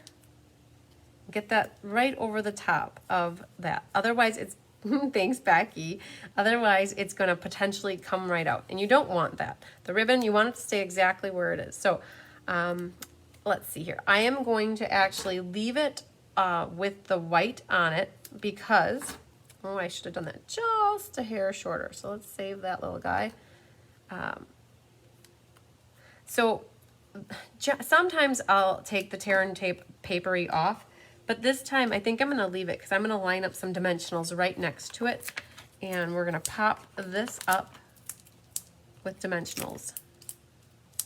You want to make sure that you didn't put the yellow too far over that they cover up your circles over here. So, and I put this on my card base as a little bit of a slant, not much, very, very little, but so play around with it. If you like more of a slant, you can do more of a slant, but I have a very little slant, and I have it a little closer to the right side than the left side because the flowers need to kind of hang over the edge here. So let's see what we have for flowers. So any combination of pinks and yellow flowers is going to look really pretty on this bottom section. And again, if you want to stamp yours and use the stamped die cut images, go for it.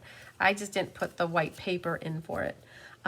Yeah, that lamb technique, you guys, I didn't show you a close-up, but the lamb technique, that just adds a little of that weaving back and forth there. So cool. So this flower is going to go on here like so. Let's see, something like that. This one I'm going to put down here, and then this guy is off to the side, and we've got some greenery here. And so again, you can get more leaves from your kit. I think what I'll do is I'll put that one up there. So this first flower, what I did is I'm going to pop up the side of it. So I put the dimensional there, and then I'm going to put liquid glue on the right side of it, and that'll make sure that that gets stuck down good. something like that. And then this one, I'm going to put underneath the leaves a dimensional over, where do I want to do it? Right there. And then I'm going to do that on the other leaf as well, so that my leaves are popped up. And I'm going to do the flower part flat. So your dimensionals on the leaves, and then a little liquid glue in the middle. Now that's going to look something like that. And then this last little one will go here. And I'm going to put a dimensional, so a smaller one, underneath the leaf area there. And I didn't pop it up, but it might look good popped up. So let's pop up that. And the thing is though, the leaf is going to be hanging over the edge of the white, and the white is already popped up. So I think I'm going to double stack my leaf so it doesn't look curved, and then that's going to go right here like that. And now I have one set of leaves left. I can put it here, or I could put it here. And I think I'm going to put it up there. And on that one, what I think I will do, let me see here. I'm going to sneak that in here. I think I'm not going to worry about dimensionalizing it at all. And I seem to be stuck on that right there anyway. So you know what we're going to do? We're going to, hi Patsy Roberts, I got your message that you sent over some moolah for Mila. Thank you. So we're going to put a glue dot right there. And now those leaves aren't coming out. They're stuck right there. So if you guys have more leaves that you want to use, you could definitely add another one there. And I think I might do that when I go upstairs. And you can see what I did to that leaf. I kind of just rounded it off so that it looked fine. I think part of it was cut off weird because it was the edge of the paper, but all right. So these cards are awesome. Yes, Patsy, yours went in the mail today for you. So yay. Yeah, I'm happy you can watch the lives again too. So then what you guys would want to do with your polished dots here, you will want to adhere or add some embellishments here, here, here. If you want to add 5 of them, go for it, whatever you want. You can add as many as you want. And then you could also take your Stella pen and Stella up these flowers. Hi, Brenda, shoot. All right, and right there, add that. So pretend I put my embellishments on, and you guys, that would be our second card. Bright and beautiful card. Yes, you got it, Louise. Bright and beautiful. And then color your flower on the inside if you want.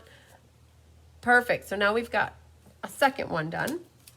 And we're going to do the navy one next. So I think I like the navy one a lot. I love the blue with the yellow combination.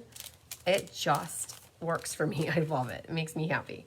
So that base is just gotta take and burnish it. This is another one where when I designed it originally, I did not do a secondary mat. So you guys can see on mine, I just did a white, but I felt like you guys needed more in your card kit. I felt like I wasn't giving you enough paper. That's how I felt, I really did. So what I did for you guys on this one as well is I gave you your mat, and then I also gave you the white mat at 5 1/16 by 3 13/16. So that double matting. Yeah, so Carol just asked, hi Carol Engelbrecht, by the way. Carol just asked, the little circles on the side, is that from the die cut? Yep. So in the dies here, when you get this set of dies, there are 2. One has slashes. Oh, Vicky Fritz, yay, I'm glad you found me, woohoo. Kathy King loves these cards. Yes, they're so pretty. I think Kathy King, this is your favorite suite if I had to guess. And then the dots are right here, Carol. So that's where those dots come from. You have to die cut them. Okay, so you guys, we have here our double matting for the inside, and that will go there. You've already cut your bluish flowery paper. Hi, Corey Meyer. I had a Sharon Moyer that was that got a class today, so I saw Corey, and then I meant to say Meyer. Waiting for the bill, had to check in. Oh, hi, Penny Powell again. Hi, Marilyn Edens. All right, so this one's going to go here on the top. Now, a couple things that are extra in your kit for this one, for die cutting. Thanks to Anna. She die cut all this stuff for you guys. She does a fabulous job. This is a frame that will go here. And then there's a stitched rectangle. And then there's the waves die, which will go here. Now, let's talk about really quick where some of that stuff comes from so that you know. So there's three different things, three different die sets that got pulled in. Hi, Barb Johnson. So we talked about that little blue die. That is from the waves die. I have to order the die. I love it. Yes. Wait till the last card too. You see the other line in action. So the waves die has that label. I've been using that quite a bit too. I love these two labels in the die set. The other is the stitched rectangles, which got carried over from the last annual catalog. I love them. So stitched rectangles, that's where one of those came from. And then the fabulous frames, I think is what it's called. So right here. Fabulous frames, that's where that one came from. If you guys remember, if you were with me for the catalog launch party, I used that frame for that one. They look very similar, but this one cuts out the white center and that one doesn't. And so that frame is where it comes from. Fabulous Frames, page 171. So for you guys that all got your kits from me, that stuff is also documented in the PDF tutorial for you. All right, so there should be, oh man, I don't know if I have it in my kit. There should be a piece of white that is 3/4 by 1 7/8 inch. So we're gonna find one from our scraps here. So we're gonna make one really quick. I don't, apparently when I made my kits for class, for me to do with the online class, you guys, I was not getting all my pieces in. So you guys get to see me cut here. So 1 7/8 by 3/4 is what that one is. So that fits very nicely inside that label for the waves. So 3/4 by 1 7/8 inch. And that sentiment is you are wonderful in every way, fits in there perfectly. So that's what we'll put there. Yes, you need to show us the odd ones in the fabulous frames. So yeah, those odd ones that Laura's talking about in the fabulous frames, I was just thinking, I don't know if I have my dies down here because they're being used up in my craft room for designing right now, but let's talk about them really quick. This is the frame here where it cuts out the middle section, and the middle section, actually for you guys that are curious, it got used on this next card kit. This middle section is actually right there. And then this is that other die cut Carol that it's the slashes or like the little rectangles. So it cuts out this middle section, right? So then the other one here, this frame, it has like a scallopy edge. It cuts out the white center gets cut out. So it's whatever color cardstock, that center gets cut out. And the same with this oval frame. It creates like a picture frame. These little guys they cut out little corners, like these little accent corners, and they actually, they look like little squares in the dies, and then they cut out the little corners, and then this is a little label. So a very nice little addition to anybody's stamping arsenal, your vault of die cuts, because there's a lot of versatility with those. So very nice. Now this one, there's hardly any stamping as well. Oh, and you know what? If you don't want to stamp your insides and color them, this is actually a piece of the designer series paper, just cut out and then put on the inside corner. So that is always an option. I think for me, what I did is I pulled out some bits and parts from the designer paper, and that's what I'll use. So the white stitched rectangle, you do not need to do anything with that. It's just a background. And then we just need to stamp a sentiment. And we're going to do, you are wonderful in every way. Words can't put me down. Yeah. You guys, I had to do karaoke. So if you watched my belated Tip Tuesday on Wednesday yesterday, you saw that I snuck away for basically a day and a half to go hang out with my best friend from high school. Her family vacation, they've been inviting me to it for as long as they've been doing it. And I can't not do it, but I knew that I had a lot going on. So I'm playing catch up now. So it was good, but still stressful in my mind thinking of all the things that need to get done, right? So it was like a double-edged sword. But what I'm getting at is her dad is a DJ, and he is a well-known DJ in the area, and they do karaoke night.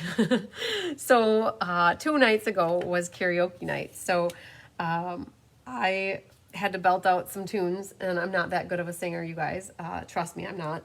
But I did do Bruno Mars' Uptown Funk You Up with her sister, and it went okay. Oh, we may do. But we were told that if we did not do it, we were not invited back next year. So we had to make sure that we did our karaoke. Hi, Teresa Carls. Just a side note there. Sounds good. All right, so Tammy just messaged me. I don't think she's watching, but she's popping over. So again, you guys, I did not do the little tippy tip of this leafy die. And we're going to... Oh, I went a little bit too far. It's okay. So that's what happens if you go a little too far. It shows up, but if you get that colored, you won't really notice it. So there's that. Oh, well, look at this. I used a Night of Navy pad to stamp that because it matched the navy going on in this card. But I did not write that in the instructions, and I did not bring it over here. So we're going to go with using the Memento pad. No, the stamp is right there. I was like, where is it? So we're going to go with Memento, and we're going to see if we can tell a difference. All right, so let's ink that up. And that it just fits in here. Okay, and if it gets crooked, all you have to do is stamp it over on the other side. There we go. So that's it for stamping. So you can see here, I'll hold it up.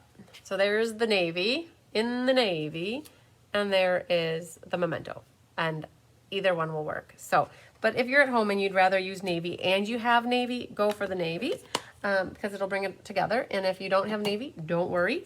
The Memento will work perfectly fine. Thanks, Sue. All right, so let's get a little glue happy. So we can glue this, and as long as we're at it, let's glue this. So flip over those things that you can glue, and we're gonna get them adhered down to what they can go down to. So this one goes on the top of the card base, right like that. Oh, there's Dara watching. You do have an idea for the... I do, Jean? Wow. Well, there you go. I surprise myself sometimes. So Jean Terwilliger just confirmed that I did put Night of Navy in there. And if you want to use Memento, you are more than welcome to, because either one will look nice. All right, so this one needs to go onto our Daffodil Delight mat. So the 2 cards in this class that use full designer papers for your mats on the top, those are the ones that I added a secondary mat on the inside, just to give you some more paper. I just felt like you needed more. So there's this one going on the inside. The navy with the daffodil is so pretty. All right, so then let's prep a couple things here. So you can always tell which side is the back by it being rough, and then the more smooth rolled edges the top. So we're gonna be putting dimensionals on this, and then dimensionals on this. The back of our label, what I would recommend doing for this is let's use some of this Terran tape that I've got sitting off on here. Use that up, right? Okay, so we're gonna put some Terran tape there and there, and run one more here and a little guy there. So for this polished pink ribbon, what I would recommend you do is you put your Terran tape on the back of the label, and then what you can do is set your ribbon into the Terran tape, cut it longer than what you need it to be by a hair, and then you're going to run the second piece right next to it, and then cut that. So you've just kind of cut yourself maybe about 4 inches, I don't know, 4.5, and then you're going to take those tails and you weave them through the whole of the label like that, and then this on that side. And so now you've got them coming up. 1 would work, and 2 it makes it a little thicker. So you could try 3, but 3 might be too much. So what we're gonna do is add dimensionals to the white stitched rectangle. And then our label here also could get a couple dimensionals run through the back. And then this guy, the easiest thing I would say is if you have foam adhesive strips, to use them. But when you get to the edging of your dimensionals, these would work very nicely for putting them around the edge. So they're just about the same size. So then we're gonna grab this side right here. Whoa, that's not what I wanted. Let's put those guys right back on here. So we want this guy here. Oh, let's put it this way. So that one fit a little bit better. Hi, Linda Hall. All right, so then this one, it's got a little corner edge on it. So let's use that over here. See if this will work. Perfect. I am going all the way around town here, you guys. So now we're going to maybe grab one here, one there, and I'm thinking about, you can't use the foam adhesive strips if you're using the regular dimensionals because these dimensionals are slightly smaller, or I should say not as high as the foam adhesive strips. So can't use them interchangeably. So now what I'm gonna do is, let's see if I have any more strips hanging out. Yes, I do. Look at that. So I've got some more sides to use up here. So, all right, you guys, you got to mentally prepare yourself because once you start to stick this down, there is no going back. I promise you.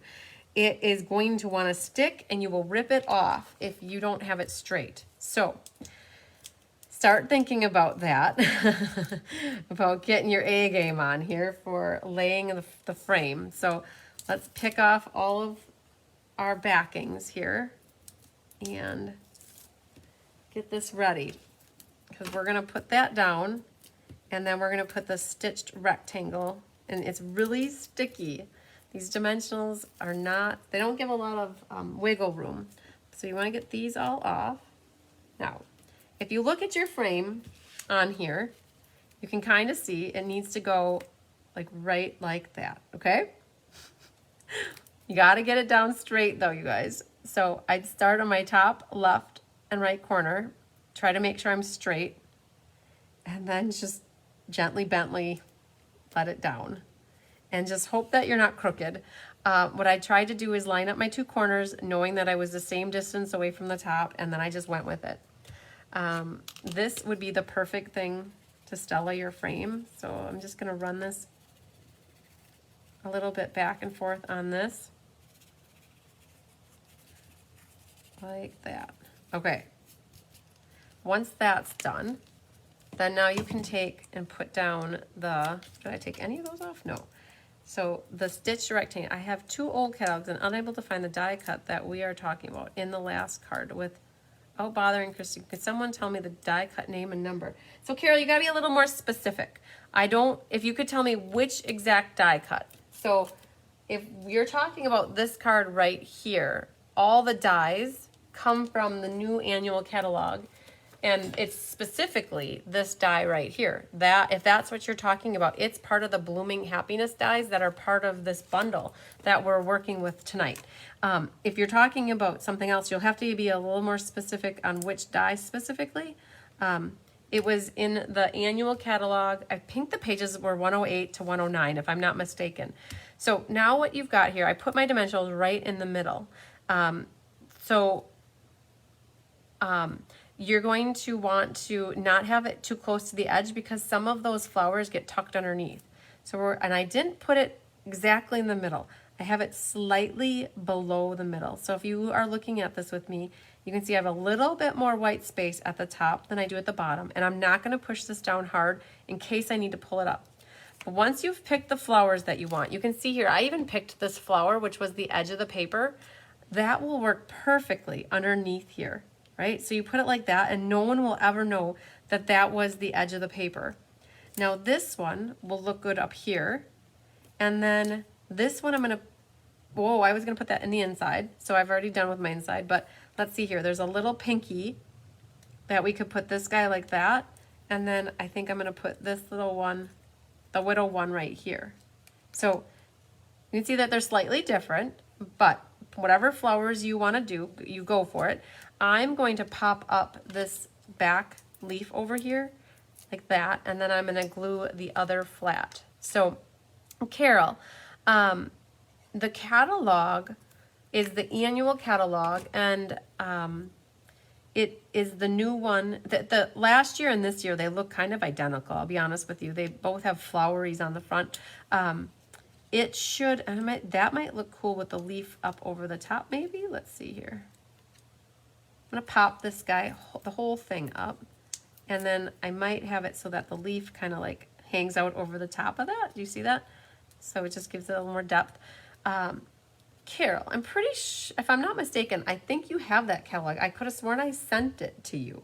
If you don't have it, you got to tell me, because I got to make sure I get you the new annual catalog so that you can look at these things with us. We're going to glue this one at the top, and now that's going to tuck underneath here like that, right? Boom. And then we're also going to pop up this little guy, and I'm going to have part of the pink going over the label slightly. Oh, Linda Hall, thank you so much. Page 108 and 109. Look at that. Good job. Team effort here. Now, this one, I had cut it, and I was going to put it in my inside, but I'm not going to do that now because I stamped that on the inside. Now, what you're going to want to do with your ribbon scissors is trim your tails. And so I did this tail going that direction, and then I did this tail the other direction. Oh, Carol found it. Yay. Very happy to hear that. All right, and then this one going this direction. And then this one going that direction. All right, so now you've got your tails, and I kind of had them so the peaks ended right at the frame here. And Stella your flowers, if you like, you can put a little bit on there. That was teamwork, you guys. All right, so there's that.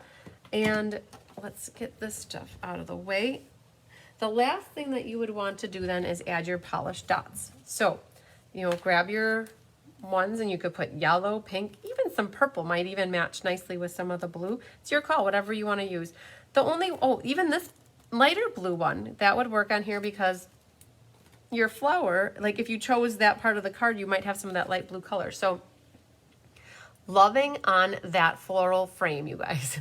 I love it. It looks like a picture frame on the wall. And so there's our inside happy birthday. And I would love to get a birthday card like this. So there's that one. And I believe we just have one more left. And that is the one that actually requires more work. Yes, I love that designer paper with the blue. I definitely agree, Luis. Very, very pretty. Okay, so there's our third card. And then the fourth card here is the one that I left for a little bit of work. So it has the stamps actually being used. And we're going to go through and we're going to stamp to show you how to stamp them on the piece. And then this one, so now Jean Terwilliger, here's the $1 million question. Did I put Melon Mambo ink? I wonder if I did, because this one has Melon Mambo ink. And that one I think we're going to do Melon Mambo ink. So grab your card kit, you guys, and we're going to work on this last one. All of these, did you guys notice, they're all Melon Mambo bases. And we're going back to horizontal card for this one. And you'll have your two mats that are basically the 4 by 5 1/4, your traditional. This one's for your outside this time, and this one is for your inside. Now you cut your mat, that is the pink mat, at 5 by 3 3/4, and I want the darker pink to be on this side. If you put the darker pink on this side, a lot of it gets covered up, and I like the darker pink, so I'm going to go with that.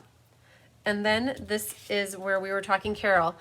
This is that other die that is like the rectangles, and so that is going to get put right here, about here.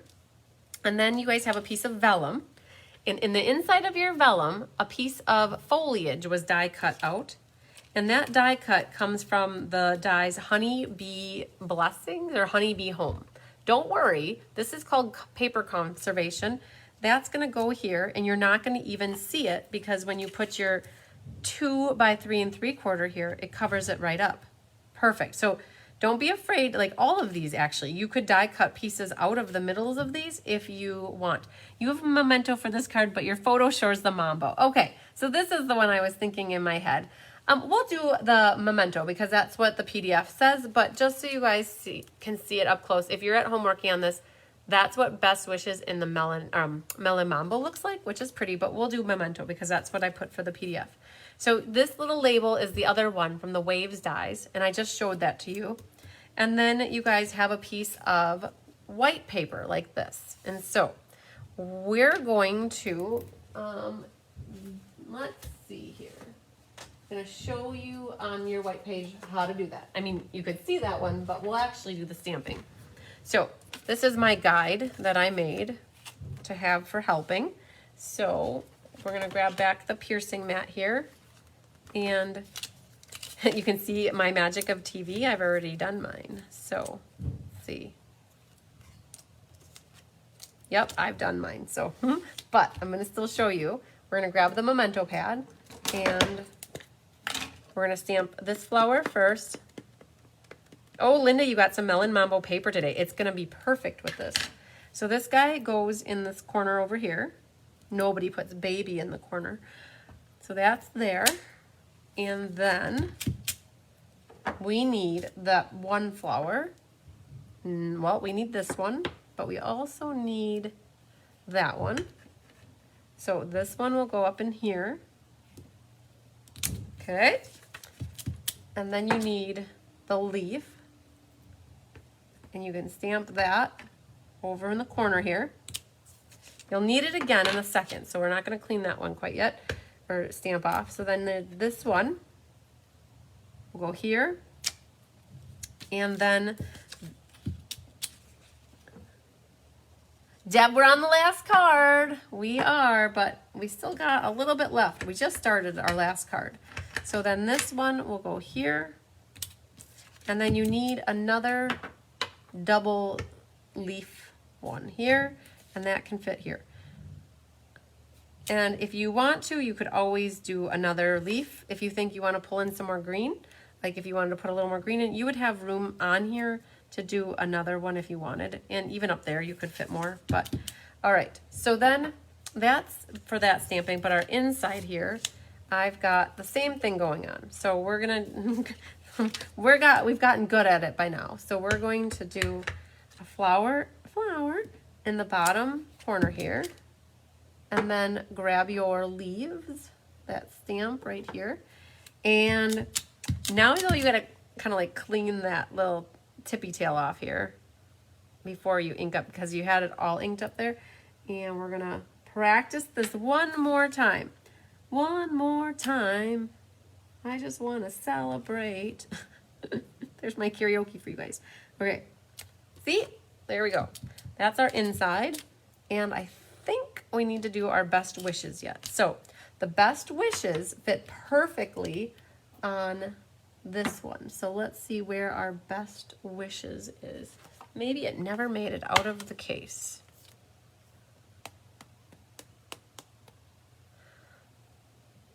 Oh, it's right there. So that means, okay, it's not there or there or there or there. What's this? There it is. Boom, found it. Okay, so just to see what the black looks like, we're going to do the best wishes in the black. And then you can see a difference. Either way will look pretty. This actually matches all the ink that we just stamped, so that could work. I think that's it for stamping, you guys.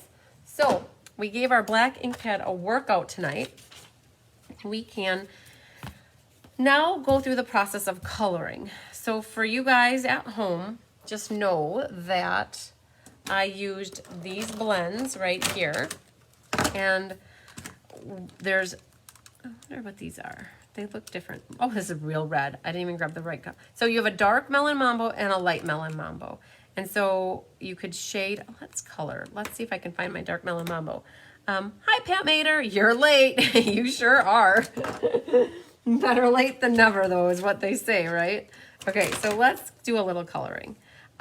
This one flower is done in the yellow. And what is done with the dark, along these top edges of the petals is the dark. And then you could even do along the edges. So sometimes if you like the darker in the middle, sometimes you could do the darker along the edges. So in this case, we're gonna do the darker along the edges like that. And then grab the granny apple, just because I felt like I want to do the stem right away. And then do the light yellow. And when I do the yellow that's light, I go over the entire thing, trying to hit that edge. The more that you hit that edge, like that line will disappear. So I'm going to show you the first round. You can definitely see there's a distinct edge. Okay, now what I'm going to do is go over that edge again and try to hit it, but not get too close to the edge. Sometimes if you keep adding more ink, it will bleed out of the edge. Okay, and now when you see it, that edge is kind of miraculously disappeared. So you could leave it, or you could even do one more little soft edging to it, and that is how I would do that. The leaves, you could do very similarly. I'm just gonna do a couple here. So you could do the dark, is that granny apple? Yep, okay. Dark granny apple, I'm gonna do them along that edge and that edge. And then I'm gonna use the light one. And when I do the light one, I make sure to hit the dark area. And I'll show you again a close-up here in a second, because you can see the line. So there you can kind of see there's a line on the edge. And then if you go back again, kind of just drag the light color right back over it. And it stays darker near the edge, but you've lost that line. That's why these are blends. The pink, I would do about the same way. I would do a dark in the middle, like out to here, and then I would do light over the whole thing, and then light over the whole thing, and less in the light area. So there's a little coloring for you guys on here. Now, if you want, you could definitely go into your pack of designer paper and find your own different flowers that you want to use and either die cut them out or fussy cut them. So we'll keep going on our assembly action. So on the label, we're going to do the same thing that we did with that blue label, and we're going to put some tear and tape along the back. I think that might be it for that. We're going to run the ribbon along the back. So by putting that tear and tape there, now you can set your ribbon. It's nice and centered. You can cut off, and then we'll leave. Here's a tip, you guys. I always, when I do my ribbon, I take and fold over one edge of the tape, and then that's always a little tab for me to grab off when I'm going to use my ribbon. So I create a tab with my tape. All right, hi Danielle Wagner. Let's see, we got a lot going on here. So the other thing that was in our kit, you guys, is a stitched square from the Stylish Shapes. So let's get glue happy. So we can glue this, and we can glue this, and we'll do that for now. So this will get on the back, and that will get glue there, and then this one goes on to our yellow Daffodil Delight. And then this one, oh good, Julie, I'm glad that helped. Yeah, whenever it comes to Scotch tape and using it to secure things down, no matter what it is, if I want it to come off easily, I'll just take a little corner, fold it over, and then use that as my tab. So now we're going to be able to put glue on the back of this piece, and then this yellow, and then this now goes, make sure you got the pink how you want it. That will go over here. And now this one, everything lines up with the Daffodil Delight now on the left. Just kind of center it top to bottom. All right, and then we're going to put adhesive on the backs of these. Everything's flat so far. It's going to start to get popped up when we get to the square. So the vellum is next. Flush on the daffodil left edge. Okay, and then the pink, and I want, so that's lighter on this side. I think I'm gonna go with the lighter on the right now, just to have a little contrast. That foliage gets covered up. And now this one, I'm gonna pop up. Look at me, I get to use another piece of dimensional. Yay. This one's getting close over here too. And so these, I'm gonna pop this one up. And it's not all the way to the left side, but it's close. It's centered in the yellow top to bottom, and then maybe a good 1/4 inch from the left, something like that. Okay, and then you guys should have your flower pieces. I know I'm seeing here I'm 1 leaf short, but I'll be okay. The reason that there's 2 is because it looked fuller having 2 that were doubled up over here, so it's okay, it'll still work. So how I do this, I'm gonna put a dimensional at the top of this one. I'm gonna put a dimensional at the top of this flower. And then this one, I'm actually going to take and cut some of these in half. I put glue in the center. Hi, Vicki Sloan. So I put glue in the center to have it flat in the center. And then I put the actual dimensionals along the outer edge. Like that. All right, so I'm not going to take off my backs yet though, because I'm going to be sliding things into it.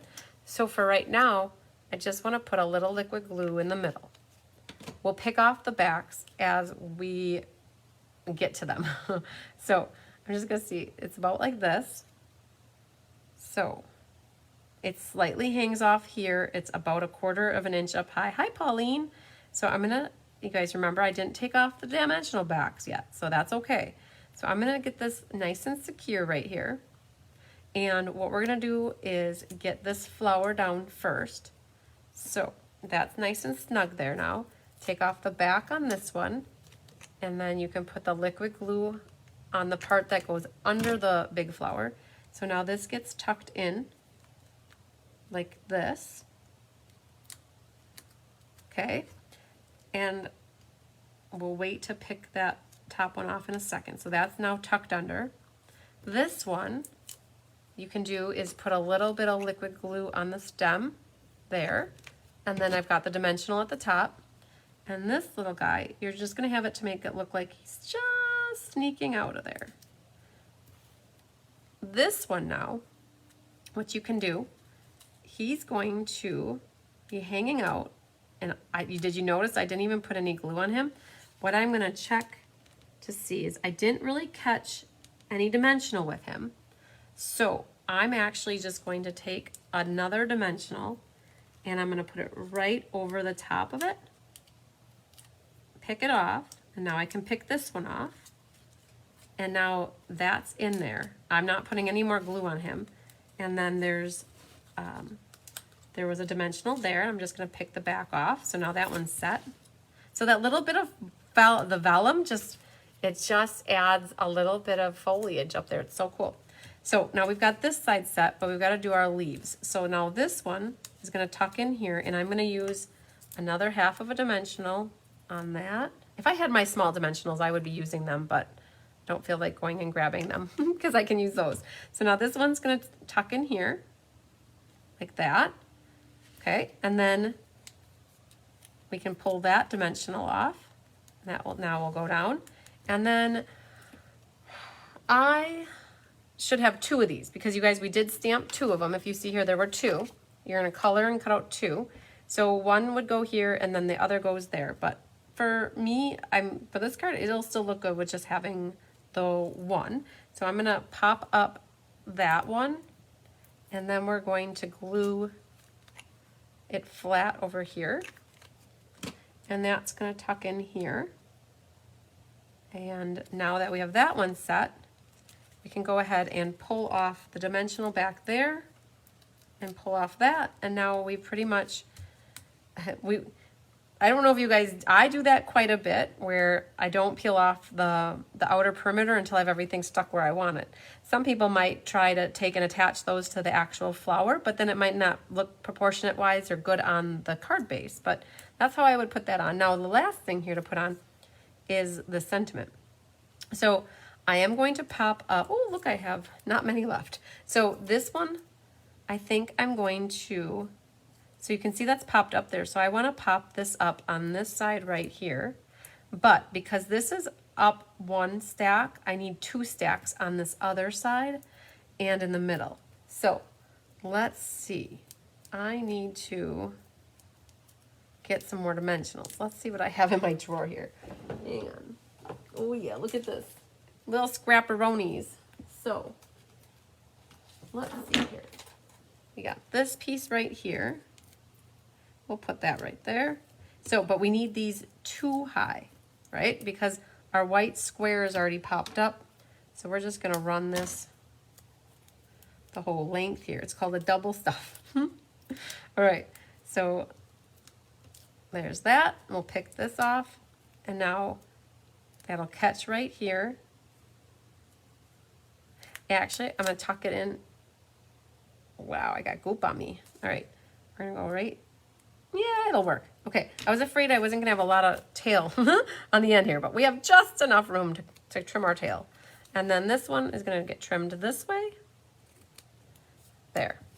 So when you look at it height-wise here, you can see that this double stack is right here and the single is here because we've already got a single underneath this stitched square. But that should help make it even. All right, so I think we need to Stella some things. So what, oh, look at that, a sheet done, I love it. Okay, so you can Stella your flowers. Just know that if you have rubbing alcohol in your Stella pen, it might make it bleed. So I wouldn't go over the black and the color at the same time. But if you do want to add a little, I would just kind of squiggle it in there where it needs to go.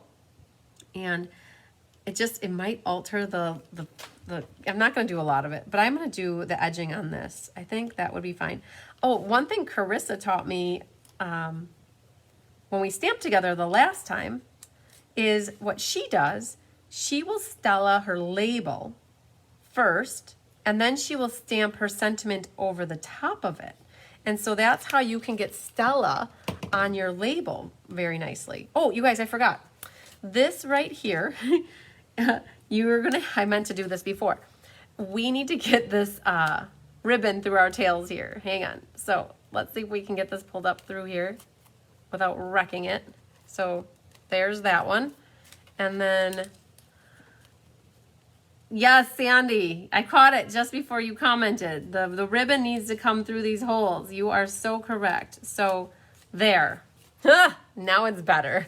I'm like, it looked weird. And that would be why. Okay, so I'm not going to trim the tails again because they stayed good. And you guys will have your polished dots here. And you can go, oh my gosh, I had a scrap of ribbon on the side here and I so meant to use it and I so forgot. That's how it goes. Yeah, so great idea for Carissa. You could take your marker, your Stella pen, and go around the edges of this because it might smear. So what you do is go over it and then stamp your sentiment. So get your embellishments on. I put a yellow and a pink one and one up here. And then pretty much this guy is done. Very, very nice. Very nice. So we're going to bring all of our cards back in and show off what we made tonight. And I'm going to show off the ones that aren't embellished just because those are the ones that we made. Nope, you weren't seeing things, Sandy. You were spot on with that one. You got good eyes. So what do we have here? We have 4 different beautiful cards featuring yellows, pinks, and one with navy here. Let's get these markers lined up. So we brought in a couple blends for coloring, used the Memento pad a lot, with the images, like the outlines and the sentiments. Thank you, Sandy. Okay, so now the question is, do you have a favorite? If I had to claim a favorite, I think I honestly would pick this one. I did this one with purple. Oh my gosh, let me show you. I gotta get it off my board though, hang on.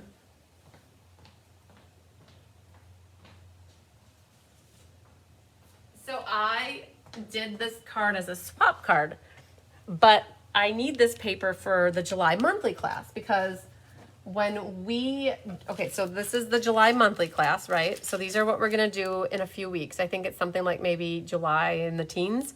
I needed to save all of that paper for this class, right?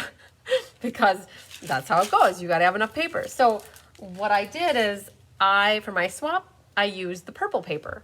So you can see it's basically the same card, but I used the background that's purple and I added a purple label and I used white frayed ribbon. So same card, just a different layout, and I got the happy birthday in there. Randy said the friend is her favorite. Perfect. Okay. So I love this one. I love the layout of it with the label and the frame and the stitched rectangle. Very, very cool.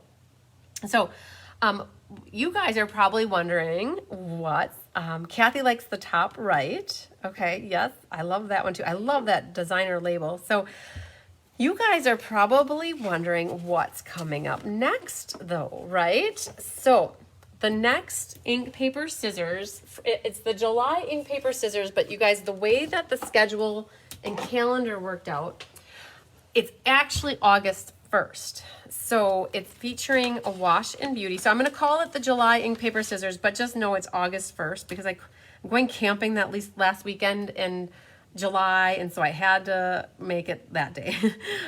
So it features a wash in beauty, which is on page 66. So right here. So this is what's featuring for the next ink, paper, scissors. And the cards. Let's show you guys the cards. So I am taking registrations for this. The class is $36 mailed or $30 for porch pickup. 4 cards, you get the iridescent pearls, you get a quarter pack, and then you're going to get the white organdy ribbon with it. And you guys, here's the lamb technique. It got used again. So here's one card, and then the inside. So if you don't have this stamp set and you have some or other flowery type thing, that's basically what you would need for this one. I'll give you the white paper, and then you would stamp your flowers and your leaves on there. And so that's the one card. This is the second card, and again, you would need to stamp something on this white piece, and it's pulling in your designer paper, a bunch of those iridescent pearls, a little sentiment on there, and then that one, I did a double matting, I guess. So then here you guys, hi Susan Carreno, here's the third one, and you guys, this is that tag being used again. I love it. And the ribbon goes through it, like a river runs through it. So that's that, and pulled in another sentiment. So that's needing a flower here, using some of that designer paper. And I'm guessing I did a double mat on that one as well. Woohoo. All right, now the gourmet card, as my mom would say, the last but certainly not least, the gourmet card. These dies are part of this die set. So I had to use them. I try to use as much as everything as I can. This is designer paper that you'll have to fussy cut. There is no die for it, but that fills up this bottom corner, and you'll get some foliage, and you'll have your ribbon. You stamp a sentiment, and hi Mary, and then opens this way, and then it opens this way, and it is your gourmet card. So that one is fun. You really only need a sentiment for this one, and then if you want to stamp something in your bottom corner. So they're just so elegant. You're right, Kathy. I think they're gorgeous too. I had so much fun. The Mary Merlot with the old olive and the balmy blue were so cool. I do realize that the corner rounder is retired. I think it is. It's the detailed trio punch, but I'm still gonna round your corners because I think it added so much coolness to having them rounded. So, so Doris, yes, I can check to make sure. Let's see here. I'm going to write a note on here. Doris, IPS, a wash, just to make sure you're signed up. No, you know what, Doris? Doris, I know you're signed up because I just sent you an email. You're the one that I emailed at like 5:58 saying that your check arrived today, and it included the ink, paper, scissors, a wash, and beauty. So I don't even need to double check, Doris. I know that off the top of my head. So yay. Okay, so those are the cards for ink, paper, scissors, a wash, and beauty. If anybody wants to sign up, the easiest way to sign up for any of my classes is tell me that you want to take a class with me, and I'll get you signed up on my class registration sheet. And if you want to pay for it with a check, like Doris, I just mentioned, she sent me a check in the mail. That works. Cash works. If you do electronic payments with Venmo, Facebook Pay, Cash App, or Zelle or Venmo, those all work too. The Cottage Rose and Fussy Cut the Flowers on the DSP. Yep. That's what we would do. And it is called Cottage Rose. So the bundle is called Cottage Rose. And then the suite is called A Wash in Beauty. So they mixed them up and changed the names on that stuff. They don't match very well. So just know I can sign you up. Deb, the rounded corners really helped on that one. So I can get you signed up if you'd like to do that one. And I'm just going to recap really too before we do the drawing and announce the winner. Zena wants to take the class. I know you do. You would take every class if you could. I think, Judy, you are signed up, but we'll double check, Judy, on you. I'm not. I think so. I think you and Diane and we got Jill signed up for the rest of the summer. So, all right. So I'm going to show you guys what else is coming up in July in case you missed my showcase video. I did do a showcase video it must have been last week sometime. It's in my video section and it goes through all the classes and all the different cards and it shows you everything. But I think what I'll do is just recap really quick. I showed you that these are the monthly cards for the month of July. If you want to know stamps and inks, just go back to that showcase video. You can see it. I go through everything in great detail on there. And then the Wildlife Wonder is the Let's Just Stamp. So that monthly class, Let's Just Stamp, features Wildlife Wonder.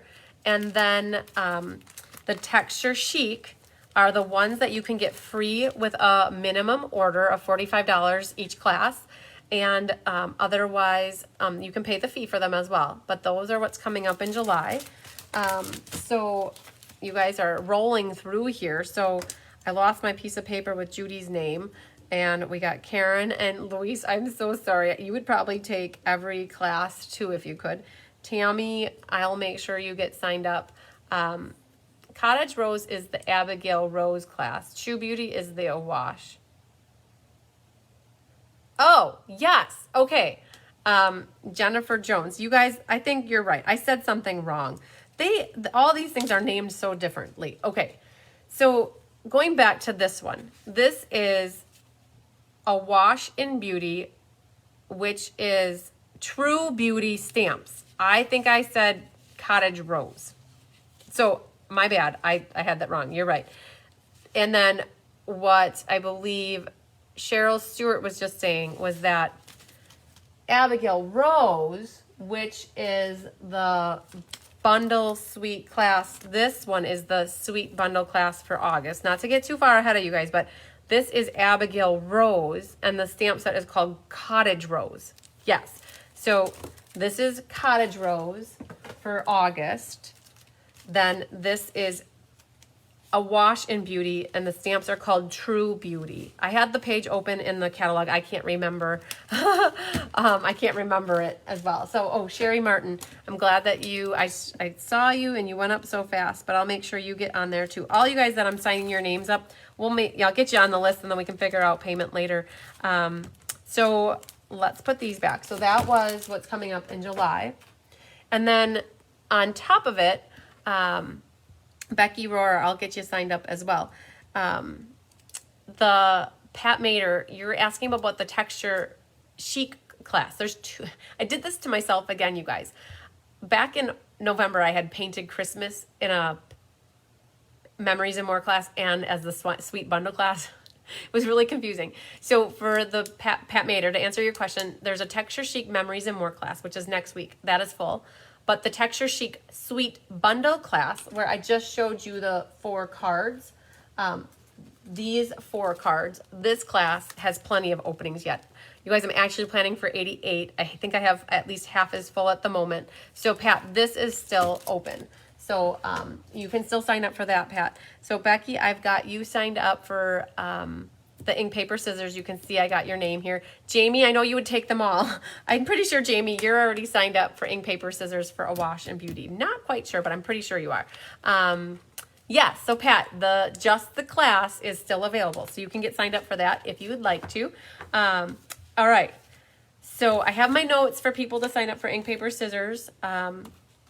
Pat, we'll get you signed up for Texture Chic, not Memories and More. Carmen, we'll get you signed up for ink, paper, scissors for next month. I got you on the list here. So what we need to do is grab my list of names, and we're gonna do, Laura Wood. So Laura Wood, I just saw you want Texture Chic as well. So I'll get you signed up. And Jamie, you're in already. I'm pretty sure you already paid for it too, if I'm not mistaken. We took care of that last week. I think all we have to do is look back through our text messages, and then we find those things out, those little details. So let's flip down here, you guys.